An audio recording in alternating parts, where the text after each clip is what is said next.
So about 12 years ago, I was 9 years old. I was home alone with my 12-year-old brother. We were supposed to go to my aunt's house to have lunch and wait for my mom there. We always did that because we were too young to stay home alone according to my mom. We got up at 10:30 a.m. I took a shower, then my brother. After that, we were both in the bathroom brushing our teeth and finishing up when we heard someone knocking on our door. Since every time someone knocked at our door, they turned out to be either salesmen or Jehovah's Witnesses, we kinda waited for them to just go away. After a couple of minutes, I went to see if they were still outside through the window, and no one was there, which was a relief. We continued getting ready when we saw a shadow go by the bathroom window, which was kind of like a small square of glass that makes everything behind it blurry. We waited and looked, just in case it was just a bird flying by, when a hand hit it, clear as day. We got scared. We didn't know what to do. My brother had his cell phone, so immediately called the police. While it was ringing, we heard a loud bang on the door. Someone was hitting it with brute force. I don't know if they were kicking or ramming it, but it was one of the most frightening things I had ever heard. My brother told me to lock the bathroom door, so I did. It took 5 bangs before the perpetrator was finally able to bash through the door. The police answered. I remember the exact thing my brother said. He was whispering. His voice could be barely heard. Hello? There's someone in our house. I think they're stealing. Then a pause. We are at... And then he says the address. Another pause. I'm with my little brother locked in our bathroom. Please hurry. While all that was happening, I was sitting against the wall hugging my knees. It was one of the most nerve-wracking experiences ever.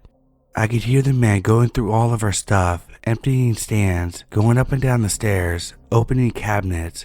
He even broke a few cups and plates. Don't know why. Then I heard the sound that my cell phone makes when it turns off, and I remembered leaving it on the kitchen table. I felt so stupid for leaving it there. Things continued for a couple minutes when I heard him trying to open the door to the bathroom. My brother got a hold of a big metal rod that was laying in the bathroom.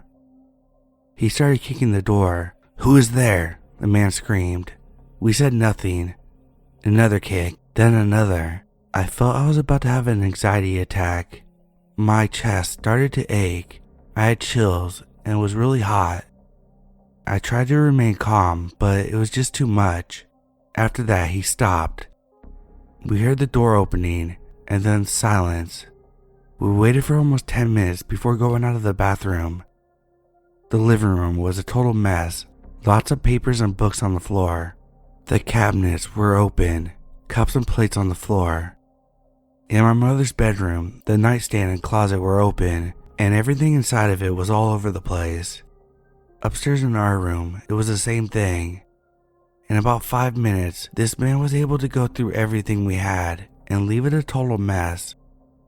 After that, my brother called my mom, and she just ordered us to go to my aunt's ASAP, so we did. When we got there, I was a little more relaxed. My aunt was waiting for us with ice cream, probably because my mom told her everything and she wanted to calm us down a bit.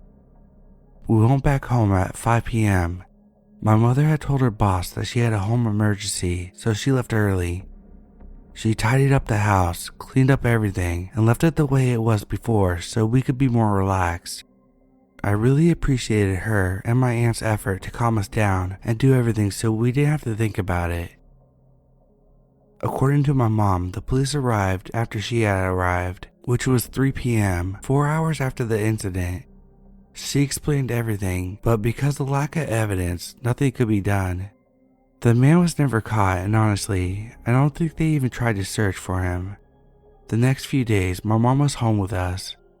Luckily, no one was hurt, and he only took useless stuff, but at the time, I was really scared. To a 9-year-old, an experience like that can lead to PTSD. I'm lucky it never came to that, and I got over it after a couple weeks. So yeah, that's my story. Edit. Many replies are related to the 4 hours it took police to get here. My house is located on the far side of the city, but also the police in my country suck.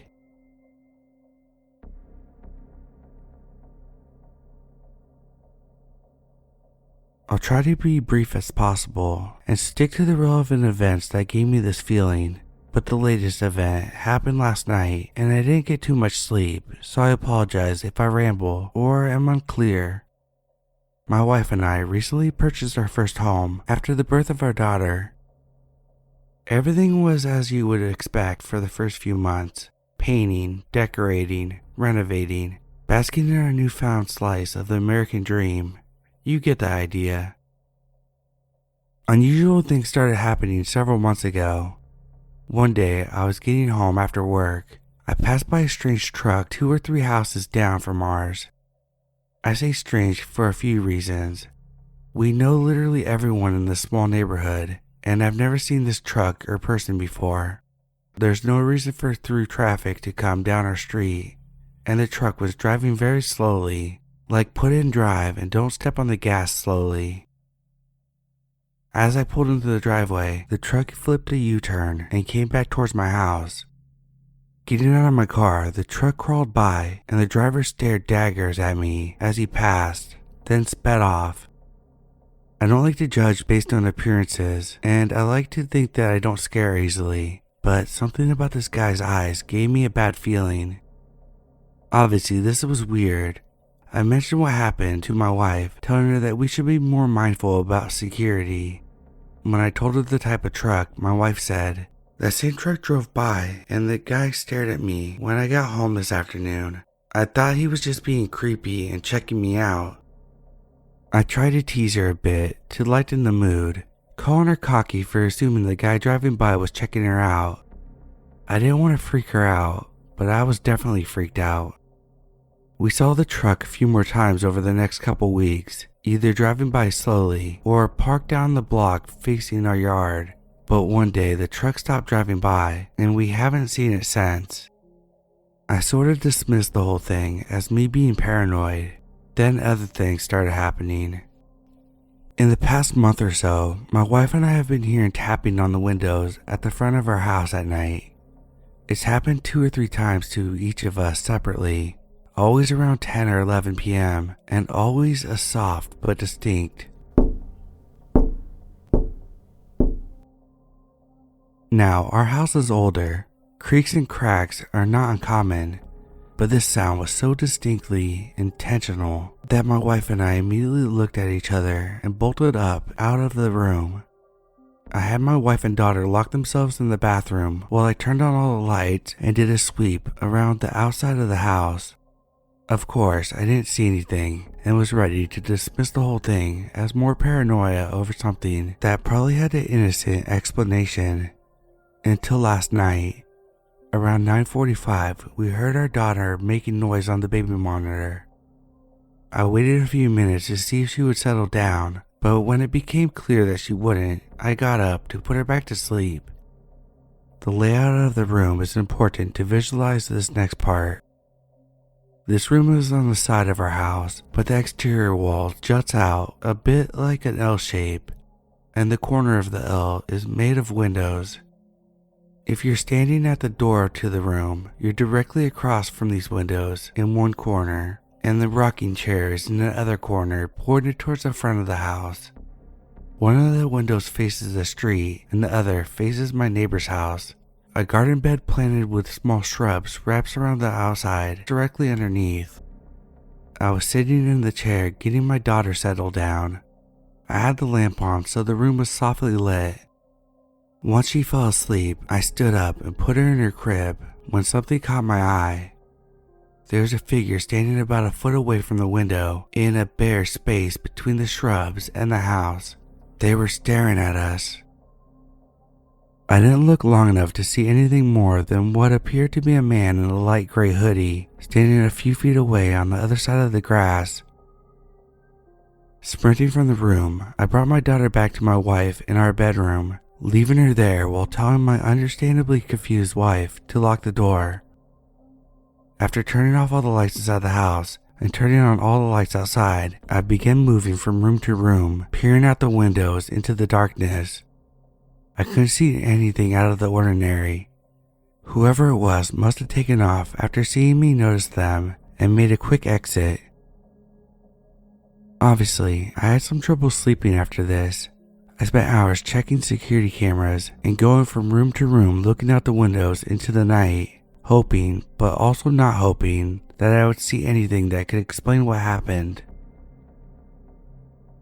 This morning I went outside to the spot where the figure would have been standing. I thought, hoped, maybe there would be a plant or something that I mistook for a person.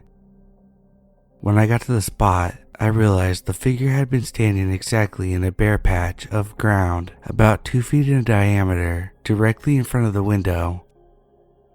Part of me is still hoping that I'm being paranoid. The mind can play tricks on you in the dark, seeing things that aren't there, especially when you're a sleep-deprived new parent.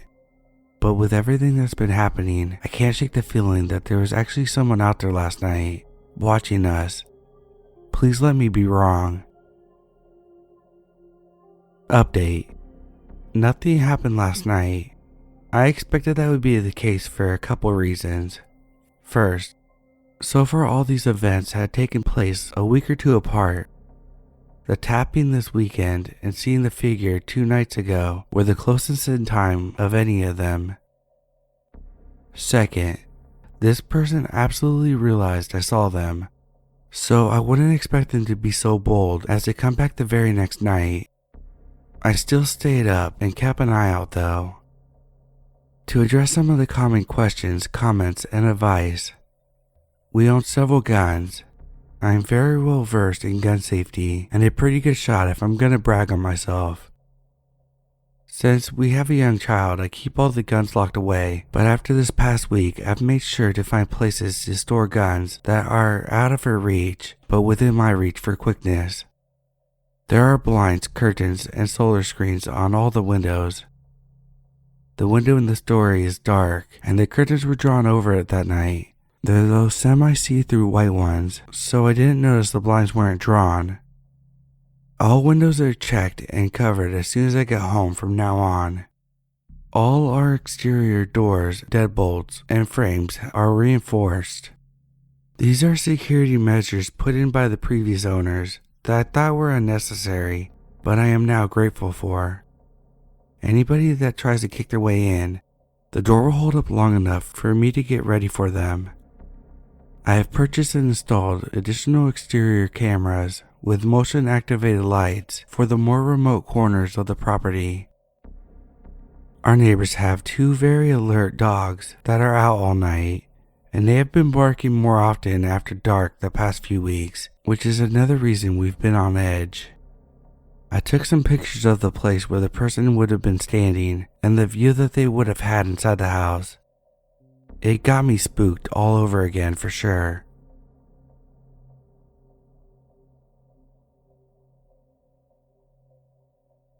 In 2006, I lived in South Bend, Indiana. I worked overnights at a Walmart, and I had to walk to work. It was 5 miles, and it wasn't the greatest way to travel. The trip took me through the north end of downtown, past Notre Dame's golf course, campus, and eventually to Roseland, then finally to the Walmart. With 2 exceptions, I never passed by any pedestrians. One guy was on a bike, one of the first nights I made the trip. He was fine. It was the other guy who was strange. There's a section of the street from the top of South Bend to the bottom of the golf course that there were no street lights and barely a sidewalk to walk on. The last night I was employed at Walmart, in the pitch black, I passed this guy.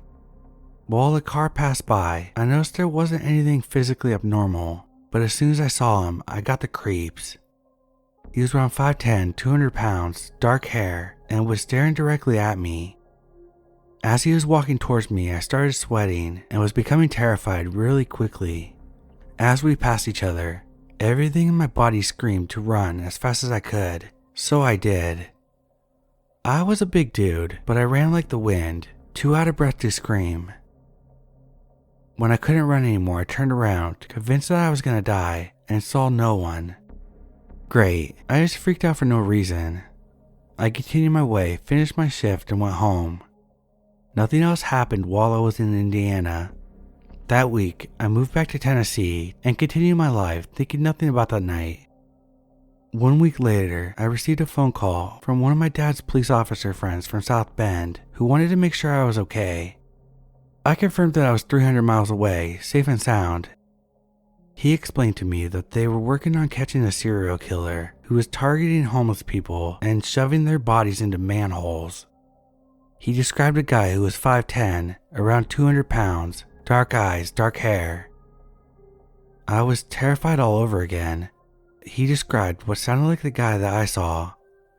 He said the path of murder was crossing the path to my work, a path I had walked for 6 months. I have no idea what could have happened if I stayed at that job for another week.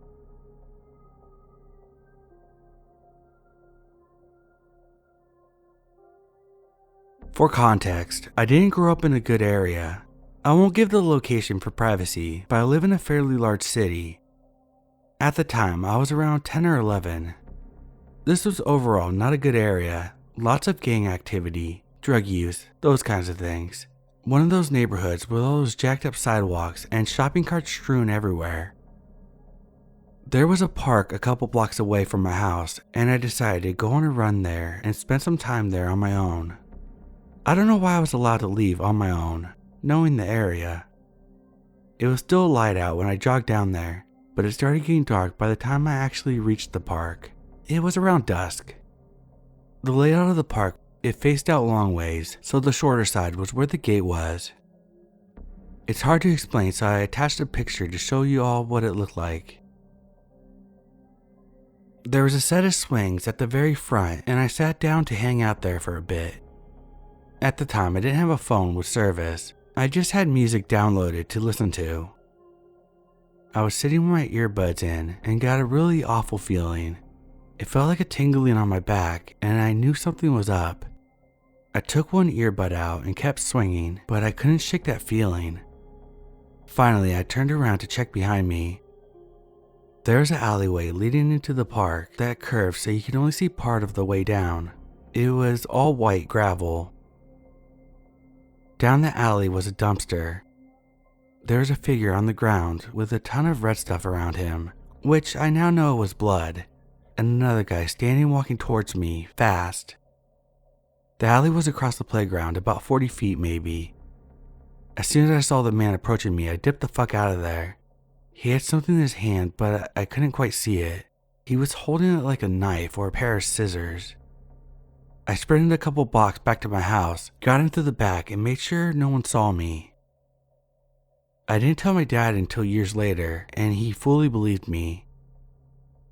The area was bad news, and I'm amazed something bad didn't happen to me with how much I was left out alone.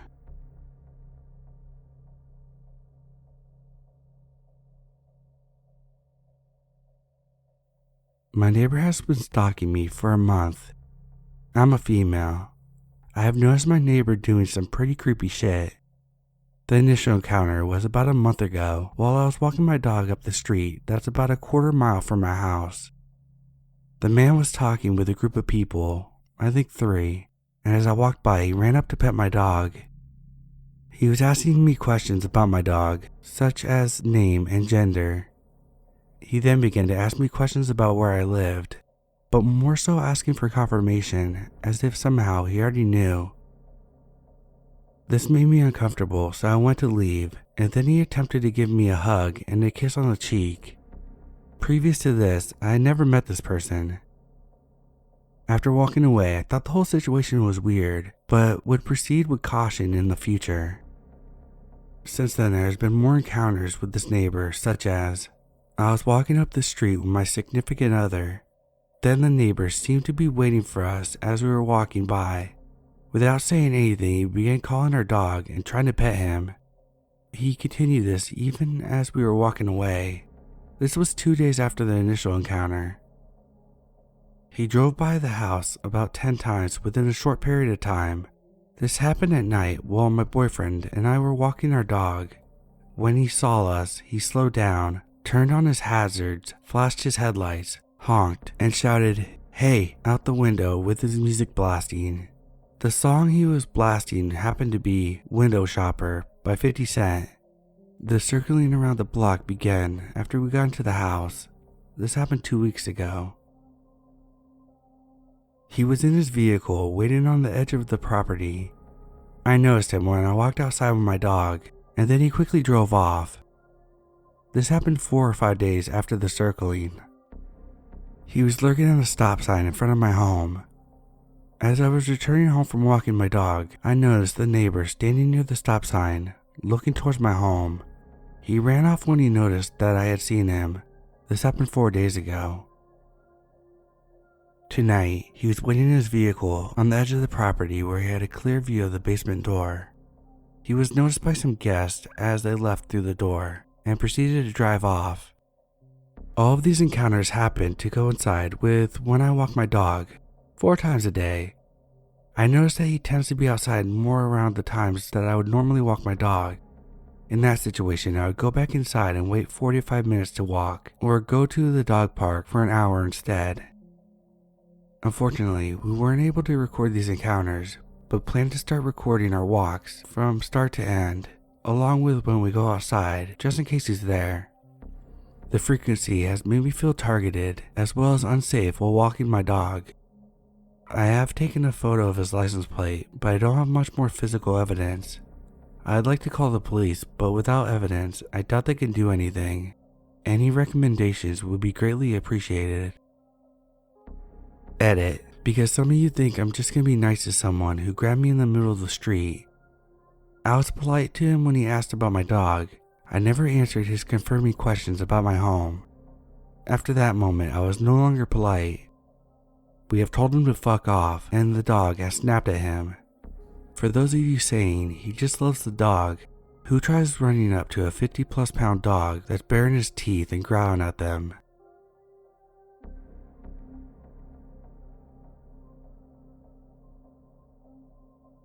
I moved out of the state to a very small town.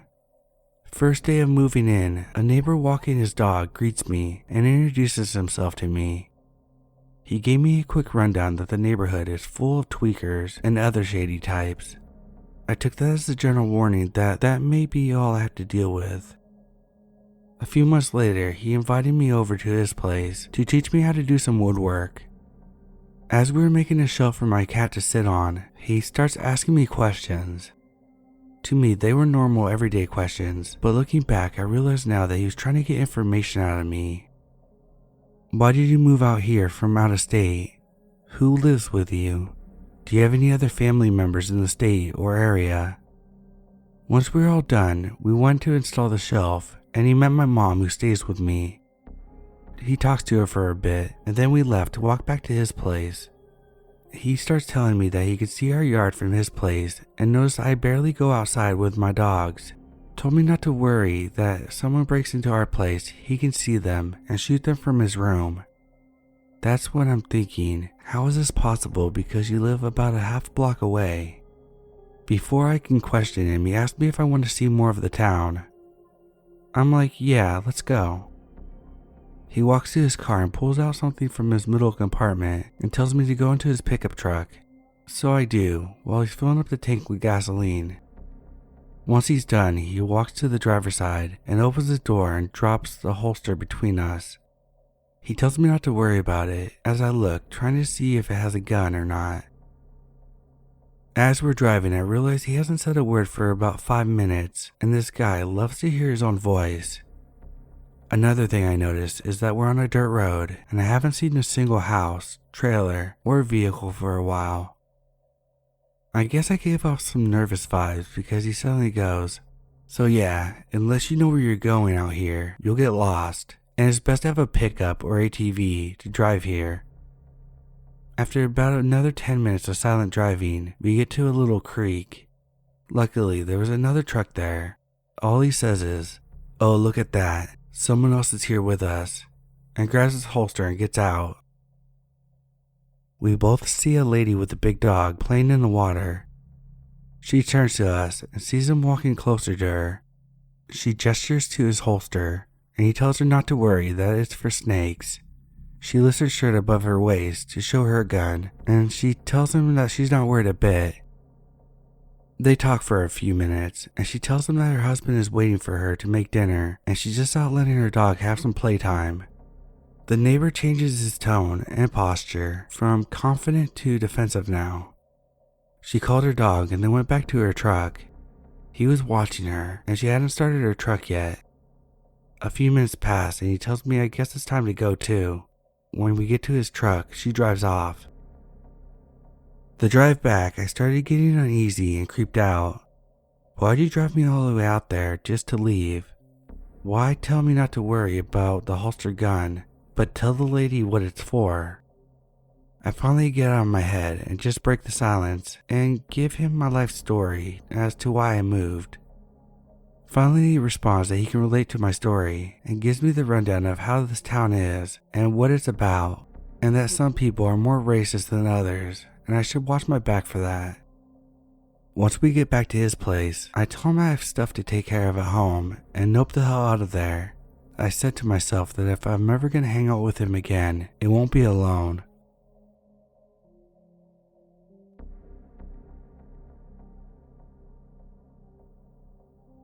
Several months ago, I had a bit too much to drink with some friends.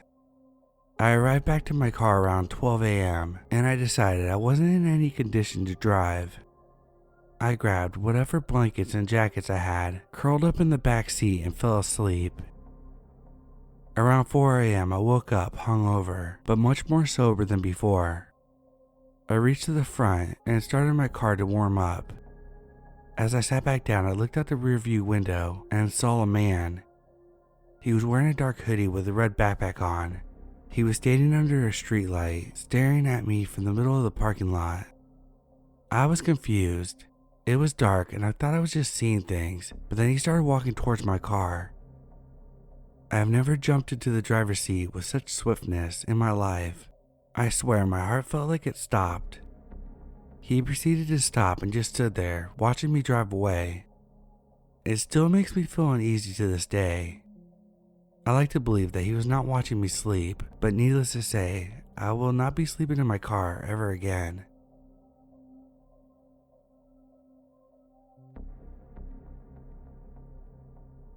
Before I begin, this encounter happened about 10 years ago. I was 22 years old, and I am well aware that this was a very poor judgment call on my part. My parents always taught me to help someone in need, just not necessarily to the extent that I allowed. Up until this point, I didn't really have much reason not to trust people, and that they may not always have good intentions. I have also had an unreasonably difficult time saying no to people my whole life and have since had the help of a therapist to be better about that.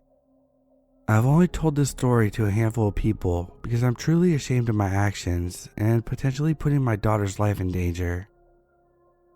I was on my way to an event of some kind with my 3-year-old daughter when I realized I had left something behind in my apartment. I was close enough to home that I decided to turn around and head home. As I was pulling into the parking lot of my apartment complex, a woman was walking kind of in the middle of the driving area and began waving me down. I pulled up next to the woman and rolled down my window about 1/3 of the way. She gave me this story about how she works nearby at a nursing home and how she had ran out of gas on her way to the gas station and was asking for directions to the gas station. I didn't think much of the fact that she was roaming around an apartment complex because it was pretty common for people to cut through, as it sat between 2 main roads and avoids traffic lights. I gave her directions for a 5-minute walk to the gas station, but then she mentioned that she was pregnant and that she wasn't feeling well. I tried telling her I was in a hurry and assured her that it would be a quick walk, but she begged. At this time, she noticed that my daughter was in the back seat. She had a look of surprise that I didn't think much of at the time, and she began talking to my daughter and made her laugh. She turned back to me and asked one last time if I could drive her to the gas station. At this point, I just gave in. I let her in my car, and she almost immediately asked if I have any money that she can use. My heart sank at this point, realizing that she was probably just lying and just wanted to lie her way into some cash. I was honest with her and told her that I was broke and that I also didn't carry cash on me. She pointed out another resident in the complex and asked me to drive her to them. In my mind, there was still a slight possibility that she needed gas, but she didn't have the funds for it. So I drive her to the other person and she rolled down my window asking for money. They said no, and she pointed out another person. At this time, I told her that I really had to be somewhere and I couldn't keep helping her. I drove her closer to the other person, but far enough that she would have to get out to talk to them, which thankfully she did. Once she got out of my car, I sped off and drove to my destination. Told my mother about the story, and a week later she sent me a clip from the local news. The news mentioned a woman who would approach people asking for a simple favor, which led her to asking them for money. If these people said no, she pulled out a syringe or needle of some kind and would threaten to stab them with it, and even did end up stabbing them on one occasion. I look at the image of the person and instantly recognize this woman that was in my car. I know these type of people don't have much of a conscience, but I truly believe the fact that my daughter was in the car with me that day is what kept the woman from stabbing me.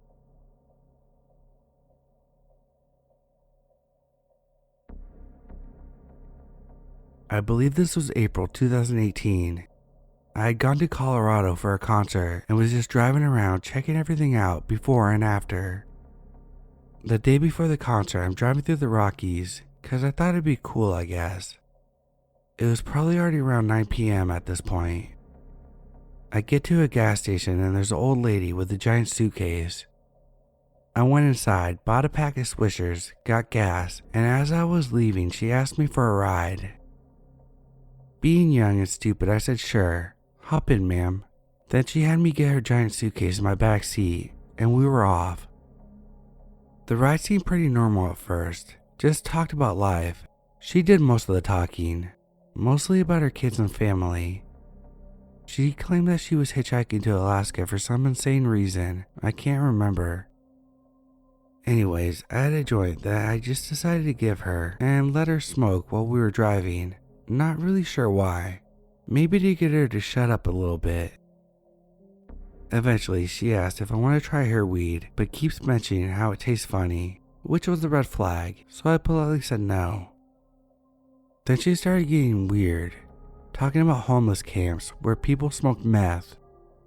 Then I actually got a good look at her and realized she was probably like a 40-year-old tweaker and not as old as I originally thought she was. Also, I think I saw an Adam's apple. She starts pointing out rest stop signs or whatever, which are like 100 miles out, and was trying to convince me to go to one with her.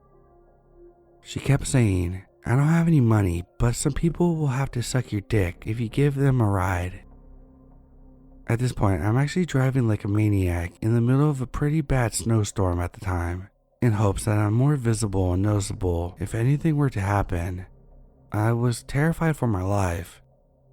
I politely refused all her sexual and drug-related advances. Finally, we get to a town on the opposite side of the Rockies from Denver, and I pull up to a gas station and say, okay, I gotta go back to Denver and get some sleep. I'm dropping you off here. All she said was, you're a smart young man, and I helped her unload her suitcase and left, thanking God I was still breathing. If any of my actions are questioned, this was a time in my life when I was particularly lost and not in a good mental state at all. I definitely shouldn't have been roaming Colorado by myself. Smaller guy, no weapon aside from a knife. I'm incredibly lucky.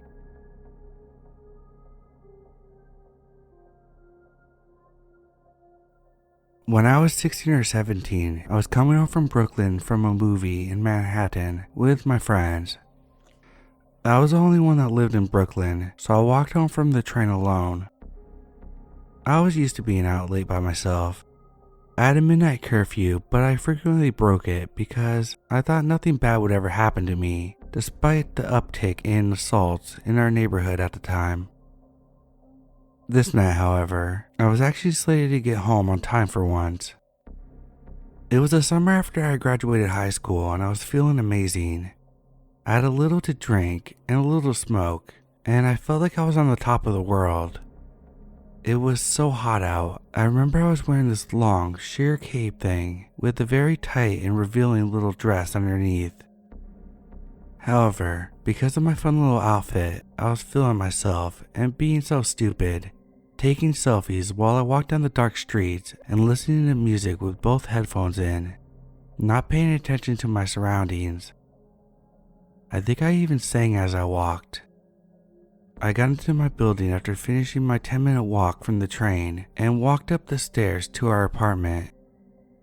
We lived in a brownstone with apartments in it, and ours was on the 3rd floor. We had a gate at the bottom of the steps separating us from the sidewalk. I pulled out my headphones and began fumbling for my keys at the top of the steps.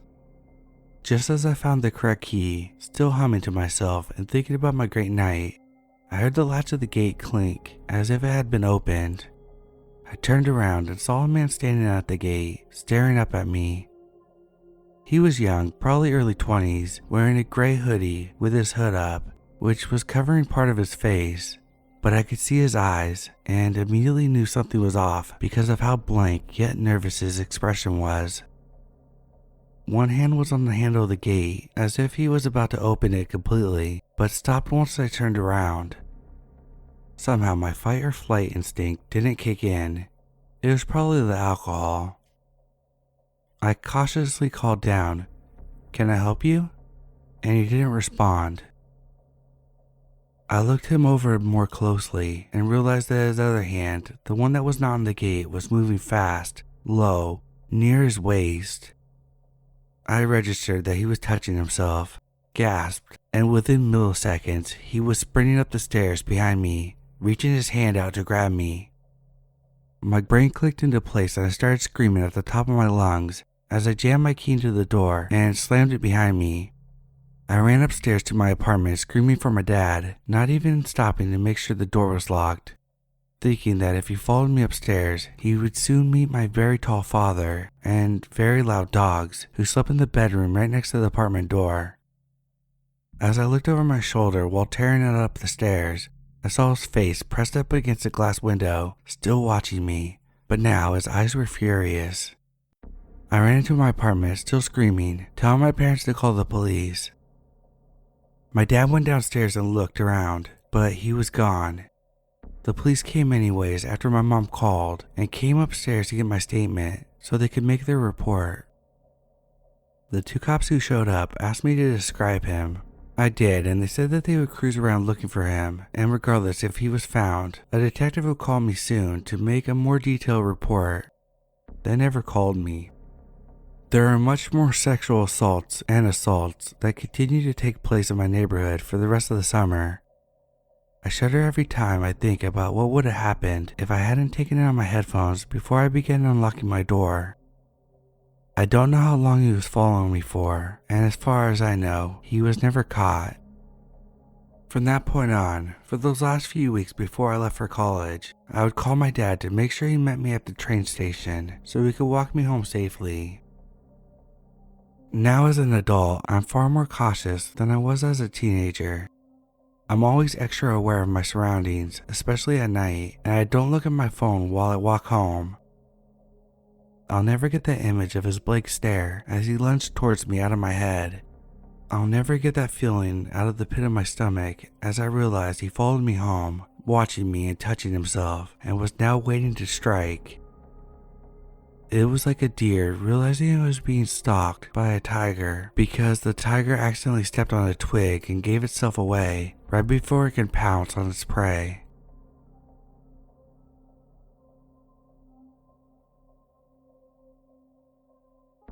I'm a 19-year-old female from Ireland. Just to clarify for anyone who may not know, the legal drinking age is 18 in Ireland, so I'm not breaking any laws. Just thought I would mention that since I was in a bar. It was a Friday afternoon, and me and my friend got ready to head out to the bar to relax after a stressful week at college. We had both bought new dresses the week prior, and were excited to wear them. My friend and I live in a town, and the bar is about a 35-minute walk away from our estate. We left at 8 p.m., and it was dark out, but we didn't mind. Plus our town was usually very quiet with very little commotion, and therefore we always felt safe regardless of whether it was night or day. The bar was extremely busy. There was a football match on, and a load of people came to watch. My friend and I managed to find a seat in the corner. It was nice and quiet, and we even met some really nice girls who were around our age and spoke to them for the majority of the night. It was about 11 p.m. when we decided to head for home. Although I had been drinking and there was alcohol in my system, I was not very drunk as I only had a few pints. Everything was normal until we saw a group of guys across the road, and they were being quite loud. We did our best to avoid eye contact, but they had crossed the road and were trailing closely behind us. We started to feel uncomfortable as there was no one else around and the bar was about 15 minutes away, so we just kept walking. They started calling to us, making inappropriate sexual comments. My heart was racing as me and my friends started calling our parents, but they came up and surrounded us. There were 5 tall, largely built men now calling us awful things and threatening us. Bear in mind that my friend and I are 5'4". One of them made an attempt to touch me, attempted to hit us, and that's when we started screaming and ran as fast as possible. I felt like throwing up. The fear I had was indescribable, and there were no shops open at the time of night, so there's no way of finding help. Then my father pulled up in his car 5 minutes later, and I've never been so relieved in my life. We just hopped into the car trembling and crying, watching the group of creeps run off when they realized we knew who was in the car. My father was furious and disgusted and took us straight to the police to report what happened. Both of us were left traumatized at the thoughts of what could have happened and feel extremely grateful being unharmed. I thought that sharing this story was most important because strange things can happen, and it's important for you never to let your guard down, no matter where you live or where you are.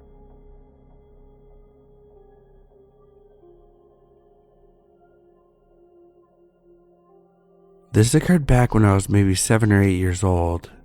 I lived with my parents and brother in a previously abandoned house across from a large park. I don't have a lot of definite information for what happened exactly, but I remember one night changing into PJs and getting a really creepy feeling out of nowhere. I glanced out the window out of habit, but I was on the 2nd story, so I brushed it off as anxiety or something I didn't yet understand. That is, until morning. I woke up to a very bright light igniting my room to find that we had gotten our first snowfall of the season. My brother and I just stared out the window as kids do until my dad walked up behind me to join us. My dad looked down and asked if we had gone out the window the night before. I was confused. There was a screen on my window, so I didn't even see how I could have accomplished that, and I just said no. He didn't believe me and got angry, demanding I tell the truth, which I insisted I already told him. He huffed and made heavy footsteps outside. Soon I saw my dad on the ledge outside my window, looking at something. He reached down out of sight and pulled up a string of red Mardi Gras beads, glared at me, and asked if I was sticking with my story. So I leaned out as much as I could to check out what he was so angry about, and good lord, I saw it. Next to and all around my window were crisp, new, size 10-ish boot prints, tracking all the way from outside my window, with the tracks mixed with that of the early joggers and dog walkers. It took me years to put it all together, but that creepy feeling I had makes me think that my privacy was violated long before that morning discovery. Not a great start to Christmas, I will say that.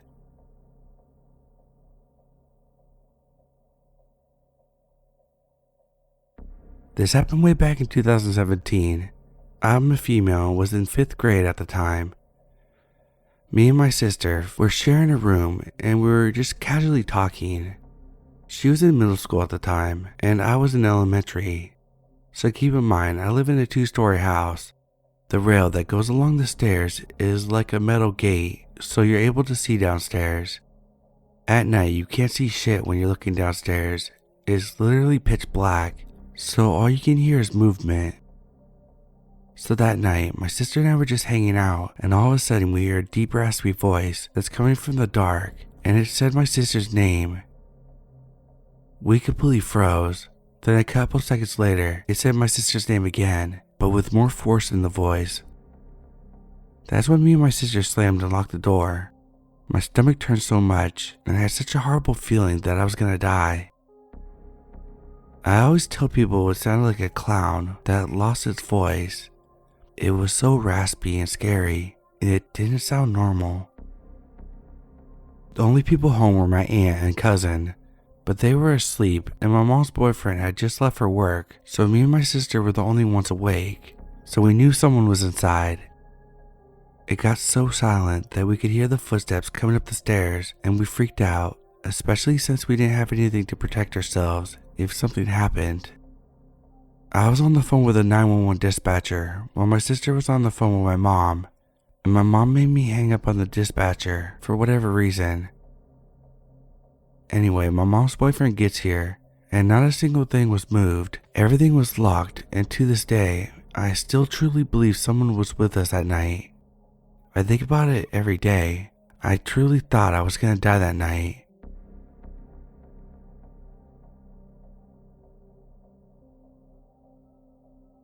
I've been debating on whether to post this or not, but I finally decided that it's been long enough for me to talk about this. This happened to me and my mom a few months ago, back in October. It happened in a very rural part of New Hampshire, on a side road type of neighborhood. It was pouring out, as it had been raining for pretty much the whole day. My mom had just gotten back from down the street in my sister's car, and I was on the couch in the living room when suddenly I heard the doorbell ring. Our front door is a big glass pane, so we can look out from the inside, and someone can look in from the outside. Through this window pane, I see a man. I didn't get a great look at him, as I didn't have my glasses on. The man noticed that I had seen him, and waved as if he was trying to be friendly. For the rest of this post, I'll refer to him as Poncho Man. I got up and thought about opening the door for Poncho Man, but relented, as I couldn't properly see who it was. I didn't want to let a stranger into the house. Instead, I went down the hall to my parents' bedroom, where my mom was getting ready for work. She asked me what was up, and I explained to her that there was a man in a poncho outside our door, and wanted to talk to us. She went as white as a ghost. Immediately, she stopped getting ready, closed and locked the bedroom door, and started checking the windows to make sure they were locked. I asked her what was going on. My mom explained that as she was driving home, she had seen the Poncho Man. He had been standing motionless on the side of the main road. As soon as my mom turned down our road, he started to walk, presumably to follow her. She said the encounter was weird, but thought nothing more of it. Why would someone be out in the pouring rain, down a back road in the afternoon? It was like he was waiting for something. I started to panic as well. My mom called my aunt. The two of them are like best friends, and asked her what she should do. My aunt told her to call the police immediately, and so we did. We proceeded to pace around the bedroom, frantically looking out the window to see if we could see Poncho Man. From where the bedroom was angled, it was impossible to look at the front porch and see if he was still there, but we were desperate for anything. After what felt like hours, we finally saw the police pull up. We carefully unlocked the door and went down to let the officer in. We explained what we saw, and he agreed to scan around the neighborhood. As he left, I noticed there was something on the doorknob. I took it off, and it was a political ad for a candidate that was running for office. It's possible that the Poncho Man was just campaigning for a candidate, but there's a lot of holes in that story. It was pouring out, so why would you go door to door? And why would you go that route in such a rural neighborhood? The houses are so far apart, you barely would make a dent on foot.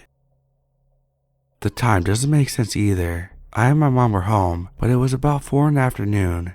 Most people would still be at work, so you'd probably get no response from knocking anyway. Eventually, the officer returned. He found the guy down the road and had questioned him. Poncho Man was able to ID himself, and he claimed that he was a political campaigner and was just knocking on doors for that reason. When probed further, conveniently enough, Poncho Man couldn't provide any other door signs, as the one that he had left on our house was the last one. That makes the campaign story even more absurd. Our house is in the middle of the street. It's not like we were the last by any means, so why wouldn't you bring enough for the whole street? Even the officer pointed this out to us and said that it was unusual behavior, Although the officer was suspicious of him, there wasn't anything he could do about it, as there was no way to prove intent. He told us to be alert and not to hesitate if Poncho Man returns. Fast forward a few weeks, and I start noticing that the police cars seem to be permanently stationed down the road from us, about a 3-minute drive. I got curious and asked my mom about it, and she said that there were multiple break-ins into houses down the road, and the police were doing some sort of sting operation. The Poncho Man encounter and the break-ins may be unrelated, but considering how Poncho Man acted, I have a sinking feeling that they are connected. Thankfully, for the past few months, we haven't heard or seen nothing of Poncho Man. We got a new doorbell system with a camera, and the police left the area where they're doing the sting. I hope the whole situation is over and done with, and I never want to meet Poncho Man.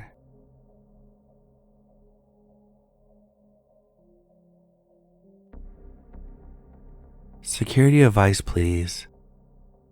The twins, 14 years old, and I went to bed a while ago.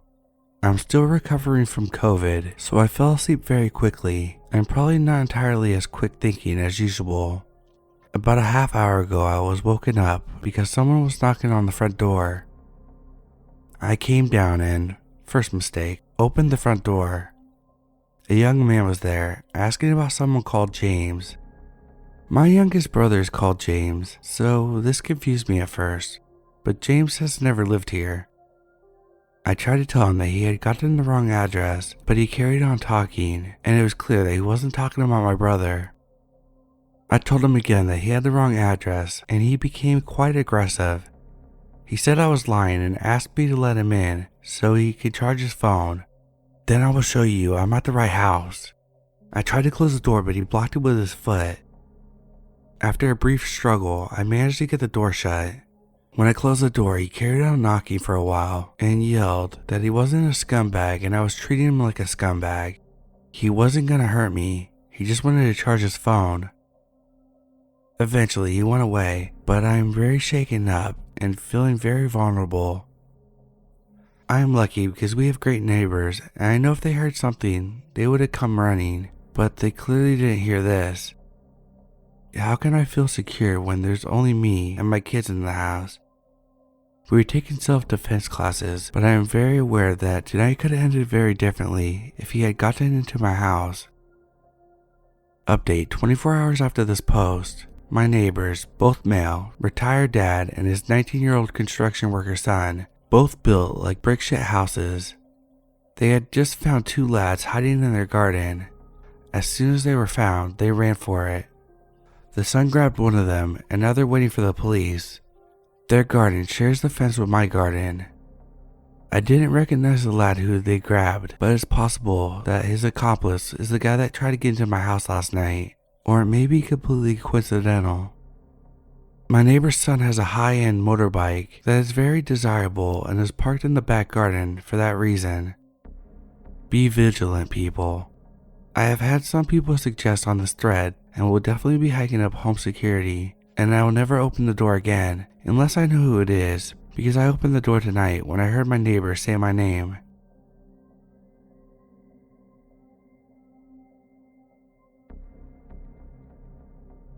So I'll begin this with a quick bit of background info. I work in lettings and real estate, and part of this you have to go to houses and do a yearly inspection of properties that have tenants in them. Anyway, so I organized an inspection, and it turns out the tenant won't be home, so he leaves the key out for us. He tells us that he's a spiritual person and keeps the bedroom for spiritual uses and would appreciate it if we didn't enter it, as he doesn't even let his partner enter it. Said something about bad spirits resulting in sickness and possible death. So whatever, gotta respect some sort of boundaries as it is his home. So me and my colleague go to the property and do a quick visual inspection of the ground floor and garden. We note that in the shed there's a dog pen, but no sign of a dog. I notice that the mirror in the bathroom is covered with a blanket. Weird, but whatever. We go upstairs and see the bedroom with the closed door and a do not enter penciled on a piece of paper attached to it. We enter the master bedroom and see a fur rug on the floor. It's not sheepskin and appears homemade. I believe it's the poor dog. I notice there's no other mirror in the house, so the only mirror in the bathroom is covered. And this is a tradition in many cultures when holding a wake, so the spirits don't get trapped in the mirror. We felt very weird about this and got the hell out of the house. Might be more of a creepy encounter to be honest, but I just wanted to see other people's thoughts.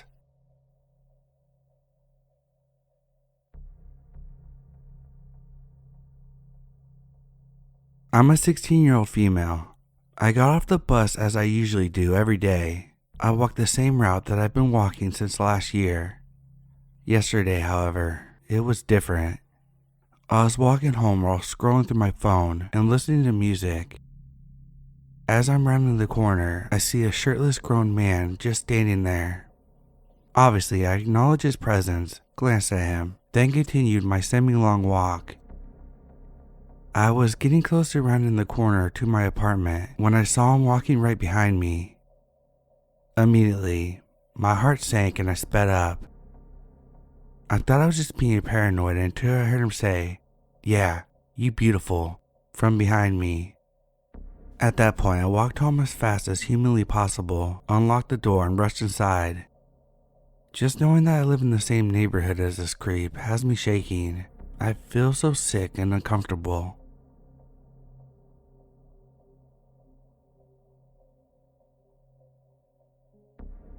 I'm a military brat.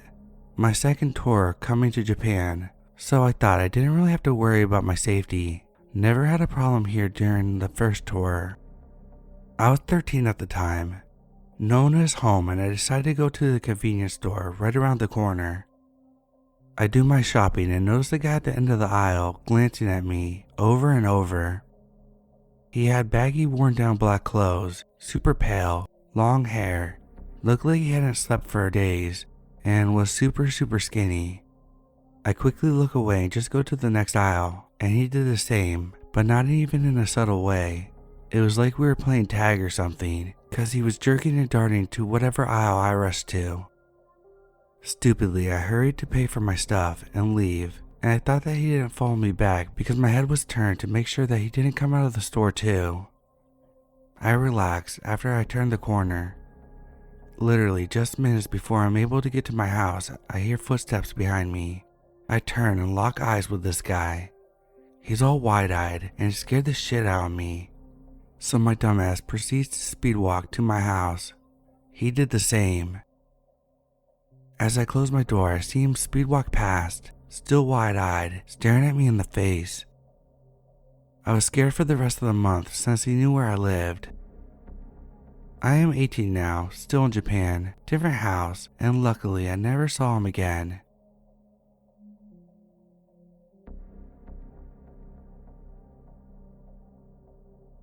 Okay, so this happened to me not even an hour ago, and I'm still shaking. I'm now safe, thank God, but I'm anxious and I could barely type this. I'm a 20-year-old female, and I'm currently staying with my boyfriend, who is 28. And he was having a small get-together. We were having some drinks, so once we were out of most of the juice, I decided to go to the nearby store to pick up a few. Now keep in mind, this store is about a 3-minute walk away, so I had no problems going by myself since I was the most sober one. I had about one drink and was in the middle of my second one. Everything on the way went perfectly fine. I went in, got what I needed, and left. As I was walking out, a man who looked to be in his mid to late 30s was about to walk in, but stopped. I kept walking, and he turned around to say, "Hey." I didn't respond and kept going my way. I know I didn't drop anything, and I had everything I came for, so there was no reason for any interactions, especially as it was nearly 3 a.m. Then he proceeds to start following me, and when he was close enough, he said, "You pretty. I need me a you." I again ignored him and kept walking. He then tapped me on the shoulder and asked me for my number. I said no and to please leave me alone. He replied with, "But you're so pretty, come on." I ignored and walked faster at this point. I needed to cross the street, so I called my boyfriend and gave him the rundown of what was going on, and he asked me for a description of the guy. I gave it to him, and I heard him putting his stuff on in the background. His friend asked him where he was going, and he said he needed to handle something. He instructed me to walk faster, and at this point I was run walking basically, and I checked behind me and the guy was still following me. He made a gesture for me to lower my phone. Don't go calling anyone now. Now I just start running, and out of nowhere I crash into my boyfriend. By that point, I looked behind me and the guy wasn't there anymore. I'm not sure if he was hiding or something, but he was gone. My boyfriend hugged me and asked me where he was, and I said I don't know. He told me if I wanted him to go check, and I just said no, take me back home. I am now sitting in his room, absolutely horrified. He asked me if I'm okay, and I said that I am, and that I'm used to this behavior, but I can't help but be terrified. Usually when I tell someone to leave me alone, they will, except for a few times, but I can count those encounters on one hand. But this was so scary, and the fact that he gestured me to lower the phone was something that makes me just want to throw up. His friends asked what happened, and their girlfriends came in to check on me once he told them. I'm now sitting with them in the room, and they are comforting me. I don't know why this keeps happening. I'm just sick of this.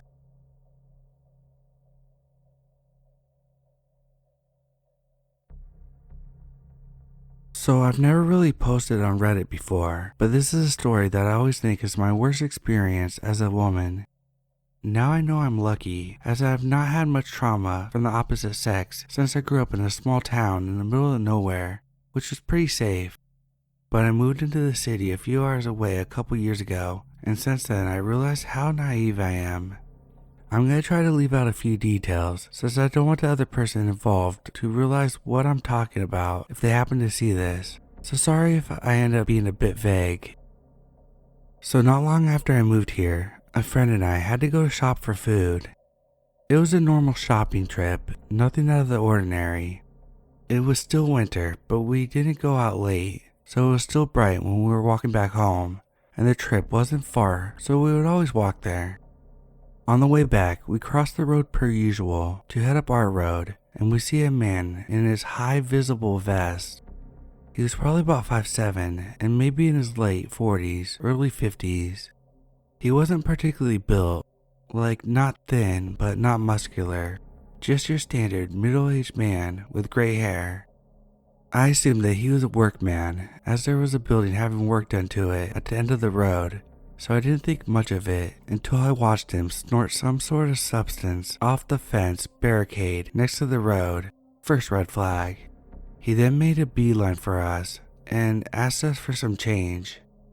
I thought it was weird because I still thought he was a workman, but now I can only assume that he found the vest from the building that was being worked on and took it, but who knows. As usual, I quickly dropped my line of, "Oh, I'm really sorry, but I don't have any change," which is usually the case because I never get money out of the bank and mainly just use my card, and I hate ignoring homeless people because it makes me feel super mean. However, this man suddenly starts asking us 1,000,001 questions and walking beside me. Since it was a while ago, I don't particularly remember everything that was said, but I remember the gist of it. He was asking us where we lived, and because we were not stupid, we pretty much ignored him, but he was getting more and more insistent, and I worried about him getting aggressive, so after a few more, "Come on, don't be silly girls, where do you live? What's your address?" I decided to reply. I was like, "Oh, I live in this city." Haha. It was an awkward laugh, by the way. I don't know how to handle these type of situations, and I'm one of those people that laugh at everything, so I think it was probably just to ease the tension. This seemed to annoy the man, and once again, he called me silly and asked again where I lived. At this point, my friend slowly started walking off ahead of me. I wasn't super annoyed at the time, but every time I revisit the story, it irritates me more.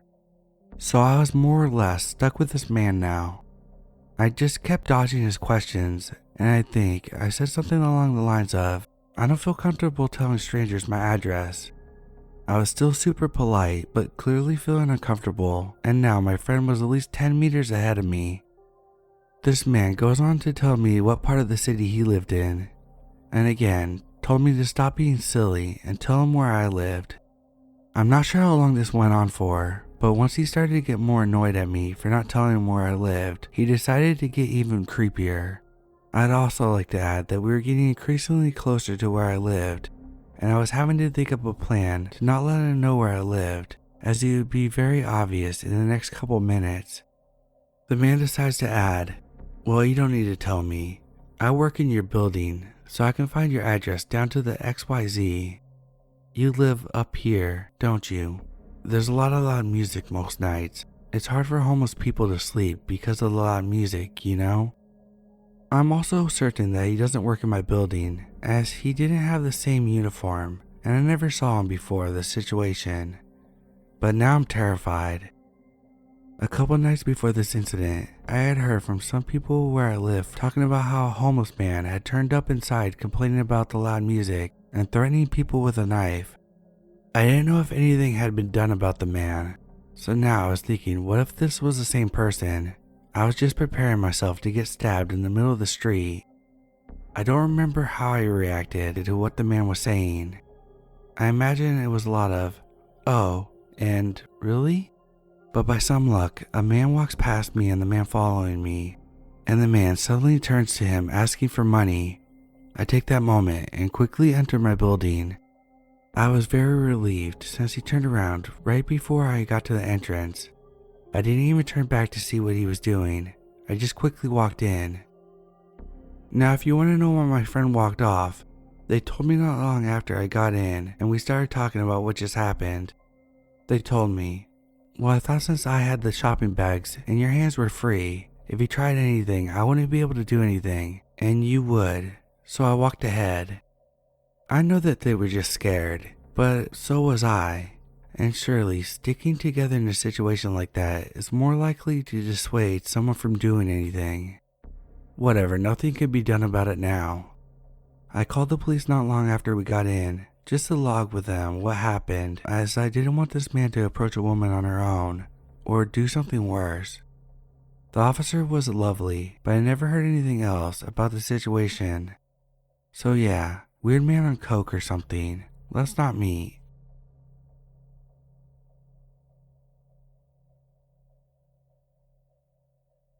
So when I was around 6 years old, 23 now, just before starting school, I had to stay at my grandparents' place for around 6 months due to my parents constantly traveling for work. This happened in Europe, a little country called Lithuania. It's a really cool and modern country. They lived in a block of flats, 5-story building in a peaceful community neighborhood.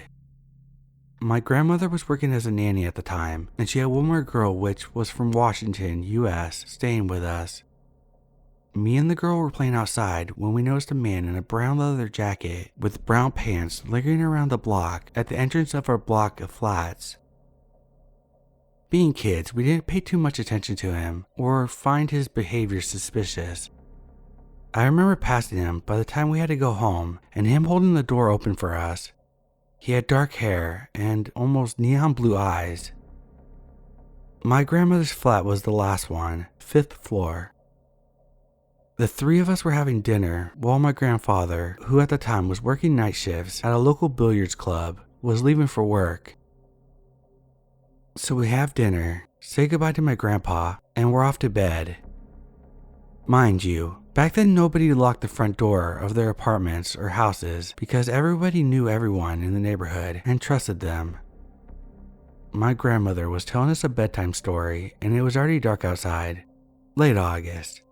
We heard 3 muffled sounds as if furniture was falling. My grandmother rushed to lock the door for some reason.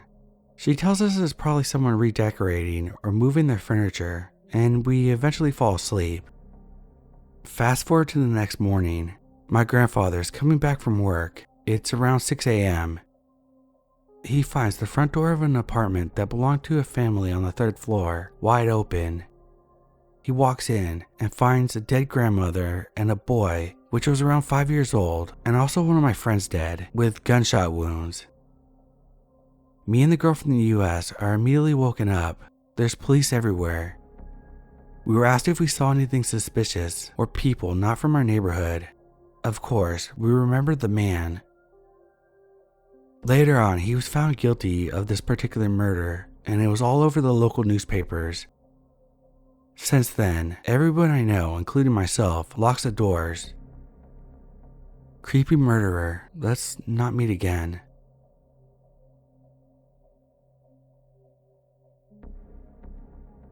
This didn't happen to me. It happened to my dad when he was 17 in 1982. He ran away from home because he was in some kind of trouble. He never told me exactly what he had done, but I knew he had a pretty crazy youth.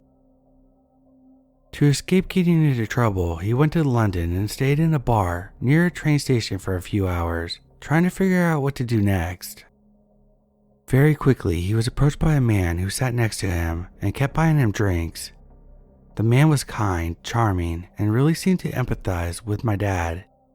He offered to let my dad stay with him for a few days, free of charge. My dad said he really considered it, actually thinking he might go there and steal from the man, but changed his mind in the last minute because the man had been kind to him, and he went back home. About a year later, he had met my mother, and they were watching the news when the same man popped on the TV, having been arrested. He learned that the man was Dennis Nielsen and was the same man that he had been talking to for hours in the pub in London. Apparently, when Nielsen appeared on the TV, my dad turned ghostly white and started immediately shaking. Although it's not my experience, I was always extremely careful and wary of people I don't know. Dennis Nielsen died in 2018, so luckily, he'll never meet anyone again.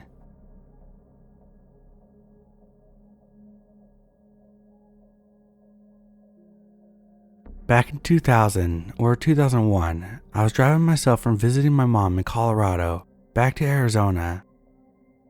I was in a station wagon and had a desk my mom had given me that was my grandfather's.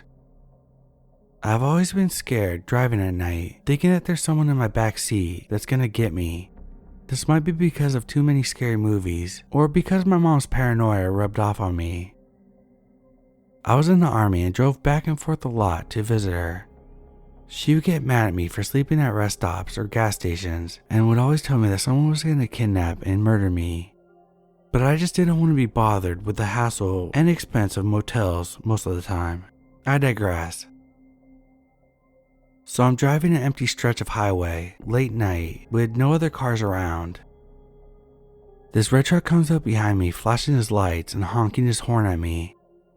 I was thinking to myself that there was something wrong with my car, or maybe there's something wrong with the desk in the hatchback, because why else would he be so insistent on me pulling over? So I pull over. I was in my mid-20s and still a bit naive, and I get out of my car. As I'm getting out of my car, he's directly behind me, still flashing his lights and honking his horn. I got to the middle of the car. I had planned on going back there to see what could have been wrong with my car when it hit me. Why is he still honking at me when I'm out of my car? Then he gets out of his truck. That's when I knew something just wasn't right. I jumped back in my car and sped off. The next exit was 45 miles away or so. He followed me the entire time. I take the first exit and go into a crowded grocery store with a laundromat next to me. There's an ambulance parked at the laundromat with the lights flashing, and I was next to it. I figured that if there was an ambulance, then eventually a police officer would show up. The man stayed in his truck in the grocery store parking lot, watching me the entire time. I was terrified. I didn't want to get out of my car, and felt like an idiot if I would have to tell someone what happened. I waited about an hour, and he finally left. After he left, I waited a little longer before continuing my drive back to Arizona. I was so paranoid and watching out for any red trucks the entire time. Fast forward about 5 or 6 years, I'm watching Unsolved Mysteries or some similar type of crime show with my hubby at the time. He knew what happened as we were dating when it happened, and what story pops up? One about a man on that same exact stretch of highway with a red truck that used those exact tactics to get women to pull over, and he murdered them. I'm really glad that my gut told me something was wrong and to get back into my car and drive.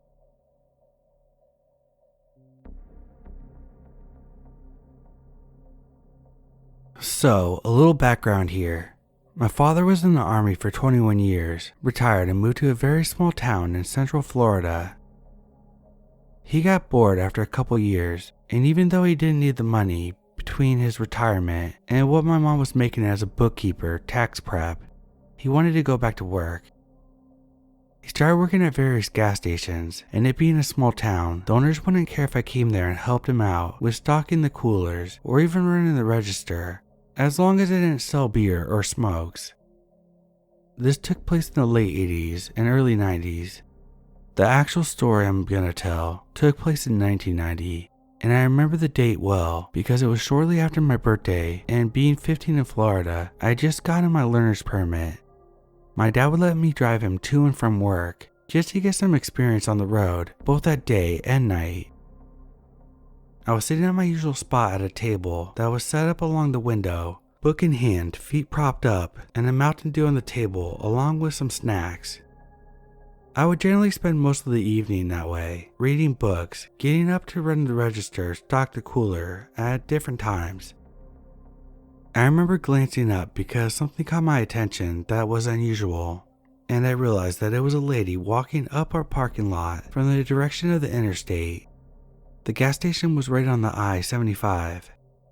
This in itself was very strange because of where we were located.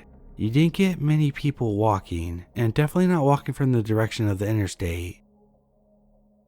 I figured that she had broken down somewhere and was coming to use the phone to call a tow truck or something. I was completely wrong. She came into the store, looked around for a few minutes, and I remember just getting a real strange, creepy feeling about her. She walked up to the counter and started telling my dad a story about how she had gotten stranded and needed a ride to the next big town up north.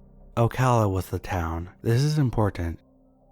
My dad lets her know that he's working and there's no way that he can take her.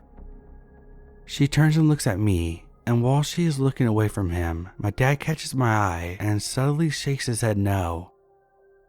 I was confused for a second, but then she turned back to my dad and points at me, asking if I could take her.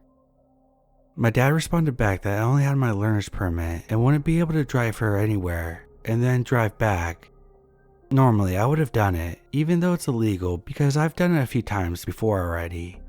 I didn't argue with my dad since it was completely out of character for him. He was normally chatty with the customers, but for whatever reason he was almost cruel and dismissive of her. Turns out he had a bad vibe about her from the minute he had seen her walking up the drive. Well, she cusses him out for a minute, and he basically tells her to get out of the store.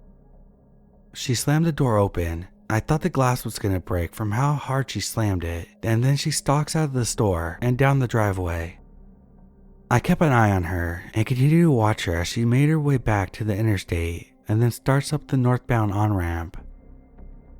Almost a year passes and I'm in my bedroom, less than a week before my 16th birthday. I hear my dad yelling from the living room, "Son, get your ass in here, look at this." I quickly run to the living room and see my dad pointing at the TV and look at the mugshot of a lady up on the screen, and immediately remember the lady who had been in the store. Turns out I almost gave a car ride to Aileen Wuornos, who was later convicted of being a serial murderer and later put to death. Still have nightmares about what could have happened.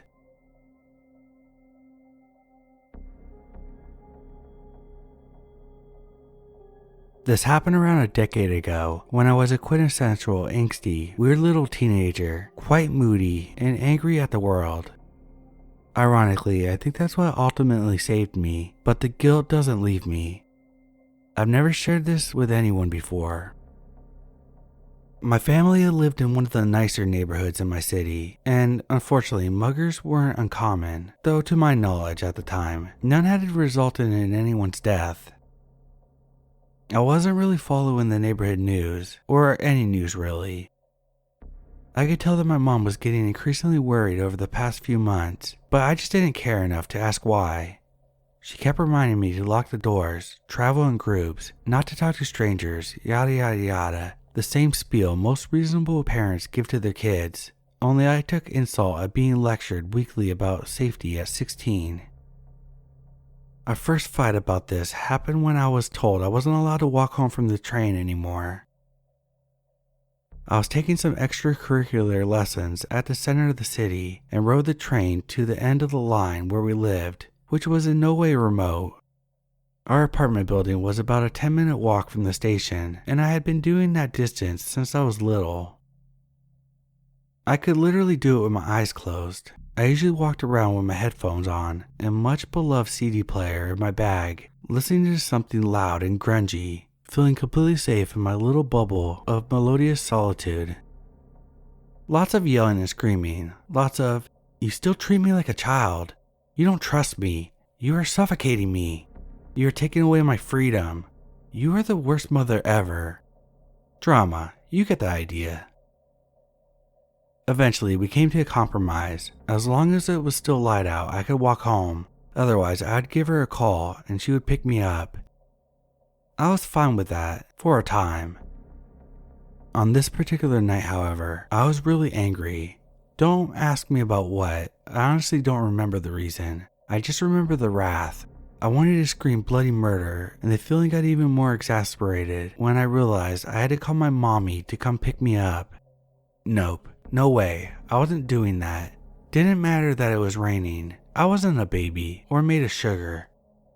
I got out of the train, ignored the heavy rain, and marched straight home. On the outside, I must have looked like a normal 16-year-old listening to some music while hurrying home.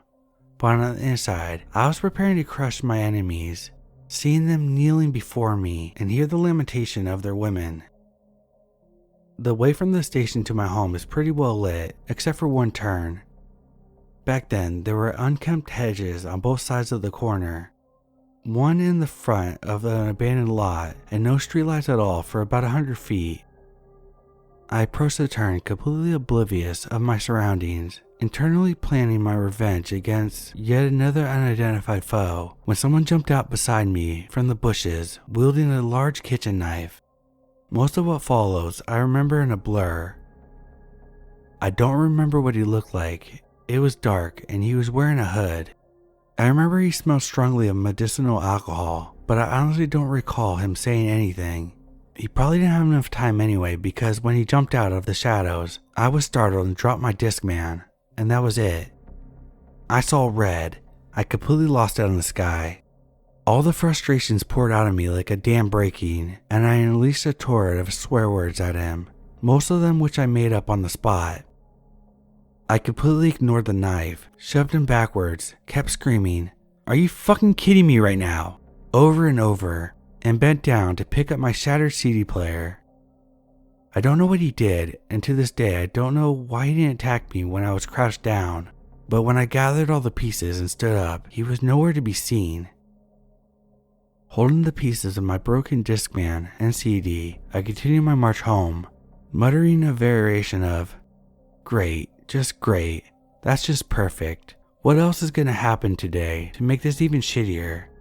And on occasion turning around to yell, "Fuck you, man," at a general direction of the guy. When I got home, I got straight into a fight with my furious mother for not calling her, and made sure not to mention what happened out of fear that it would give credence to her side. The gravity of it all hit me in the shower after the adrenaline had subsided, and yet I think I still cried more for my broken Discman than realizing the danger I had put myself through and what I had just survived. It all came crashing down on me 2 days later when one of my neighbors was found stabbed in a lot behind the hedges where I was attacked. I didn't know her well. We went to Sunday school together, but my family and hers had been neighbors for years. I overheard my mom talking on the phone about the serial killer that was making his rounds around most of the affluent parts of the city, and how this was the latest in the series of muggings and stabbings in the area.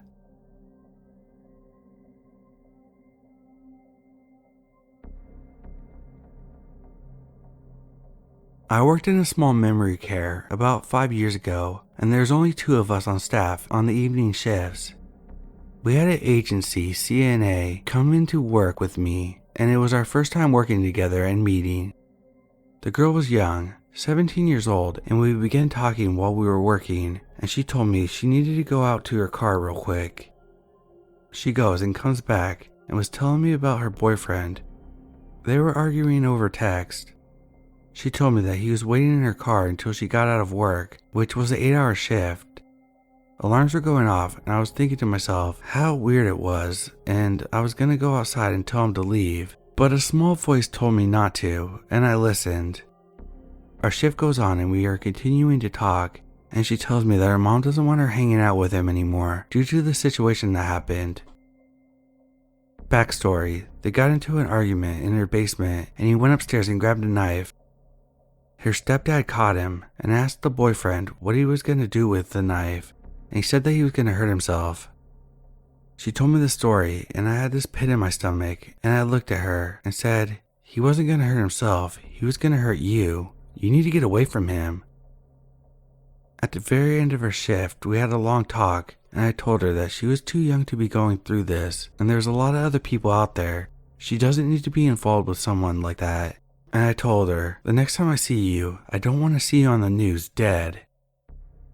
Before she left, she told me that her mom, who worked in the same agency, was coming in to work the night shift. The young girl went on her way, and her mom came in. I had to tell her mom that she was still hanging out with this guy. The mom forbid her from seeing him, and I could see why. As a mom myself, I would want to know if it was my daughter. The mom was really thankful and gave me a big hug, and I went on my way. Later, I started working at this agency myself and saw the young girl's stepsister, who also worked at the agency, at the facility I went to. I got really excited to see her and asked how the other girl was doing, since she referred me to this job. With a straight face, she told me that she was murdered by her boyfriend. He shot and killed her a few weeks after I had seen her at my job.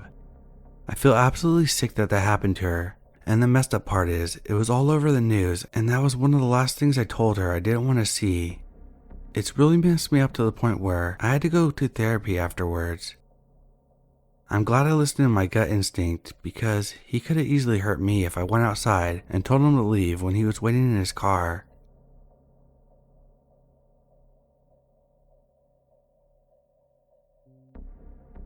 After finding this subreddit today, and after having posted a very abbreviated version of the story a couple times in other threads, I asked my mom for a more detailed version of the story and thought I would share it.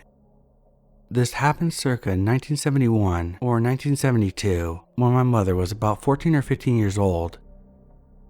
This incident occurred in a heavily wooded area near Montevallo, Alabama. My mother is the oldest of 5 children. She had 3 sisters and a brother, who is the baby of the family. One weekend, in the cooler months of the fall, my grandfather decided to take the whole family, my grandmother, my mother, all of my aunts, and my uncle, so 7 people total, into the woods for target practice with a rifle. My mother grew up quite poor, and they didn't always live in the best neighborhoods, so my grandfather wanted to teach the kids how to defend themselves with a rifle, if need be. Like I said, it was later in the fall, so the trees were bare and there were a lot of leaves on the ground. The wooded area was just off the dirt road, so this was a fairly rural area they were in. Since it was so far off the unbeaten path, my grandfather became startled when he heard the roar of a car engine so deep into the woods. My mom remembers the car being a blue Ford Galaxy. Despite the fact that my grandfather had a gun, he totally freaked out and told my grandma and the kids to hide under a pile of leaves in the woods. He hid with them. The man in the driver's seat got out, dragged a woman's body out of the car and just dumped it there in the woods and drove away. After my grandfather was sure that the man was gone, everyone came out of hiding and the woman sat up and stared them straight in the face. My grandfather asked the woman if she needed help. She said no, and that she would be fine. She didn't seem to be injured and obviously didn't want help. She hadn't put up a fight with the man when he was dragging her out of the car. My grandfather cut the shooting lesson short and decided to rush the kids home to safety. Well, on the trail back to the dirt road where my grandfather had parked the car, they passed a man in a blue Ford Galaxy driving out of the woods. My mom looked over and noticed that he had a huge machete laying across the front seat right beside him. My grandfather made sure that the man couldn't see that he was carrying a rifle, and everyone was careful not to give away what they had just seen. The man struck up small talk with my grandfather, asking him what they were doing in the woods. My grandfather explained that he had just taken the family out for some target practice with a rifle. The man told him to have a nice day and continue driving. The next day, my grandfather went back to the spot in the woods. There was not a body there. However, he did find the woman's wig, her purse, some Kleenex, and a pair of eyeglasses. He collected the items and took them home. According to my grandfather, that area of the woods was known as having shallow graves and being a dumping site for bodies. My mother became hysterical when he walked in the door carrying the stuff. She started screaming, "He killed that lady? He killed that lady?" My grandfather ended up taking the items to the police station, but my mom doesn't think anything ever came of it. She never heard anything else about it after that. Well, she did hear one thing about it. I guess early the next morning, my grandmother called my mom when she arrived at work just before the kids left for school. She told them not to take the bus that day, that she would come home and pick them up and drive them to school. When my mom asked why, my grandmother said, "Because that car is waiting for you at the bus stop."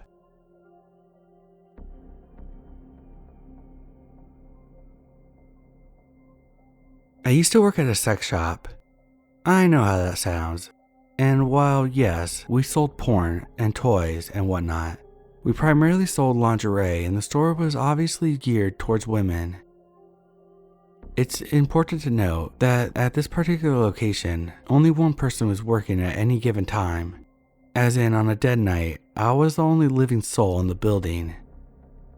I know now how stupid and dangerous it was to accept a job where there wasn't even a coworker, let alone a manager with you at all times, given that we were all young females and closed at midnight. Even though we weren't supposed to carry any type of weapons, I always had a pocket knife. Brilliant, right? I was too young to carry a gun, but there was a guy that worked next door that was super nice and always came to help me if I needed it. Customers getting rowdy, call him and boom, he'd come running. He lived about a block away from the store, so I always felt better about that. That being said, we did have our creepers that came in all the time. I kinda expected that when I got the job. However, no one really seemed dangerous, just people constantly asking me awkward questions. Again, I kind of expect that. However, about a month after I started working there, we started getting these weird phone calls every couple of weeks. A guy would call, say that he lost some sort of bet and had to do something humiliating. Sometimes he had to mow his lawn in a pink bikini with high heels. Sometimes he had to let his coworkers tie him up at his desk and leave him there, etc. We assumed that it was a prank caller and let it go. However, after a certain amount of times, we began to notice that the guy was calling on my shift, and if anyone else answered, he would say that he had got the wrong number and hang up. We knew it was him. He had a pretty distinct voice.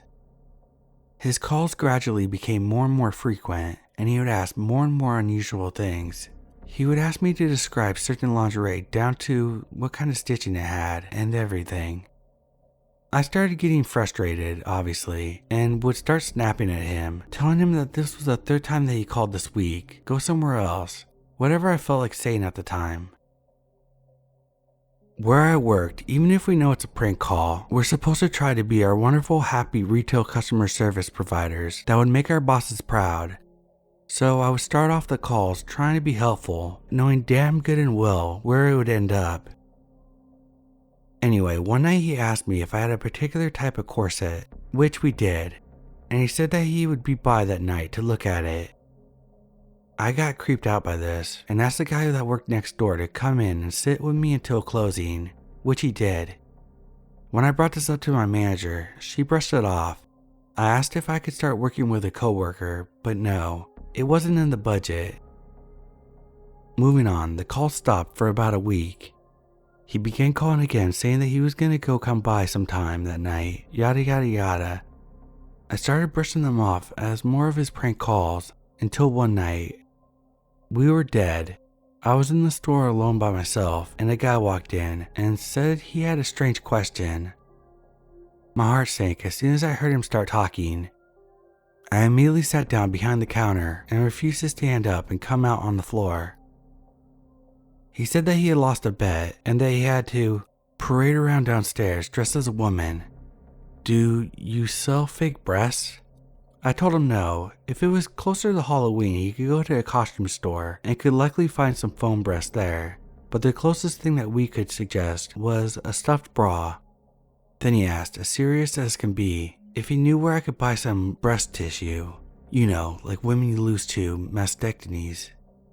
In my head I'm thinking, a fucking morgue? But told him that's more than I could help him with. He looked around the store for a minute and left. Once again, I called the guy from next door and he came and sat with me. The next time I worked, I sat by the panic button anytime I wasn't helping a customer.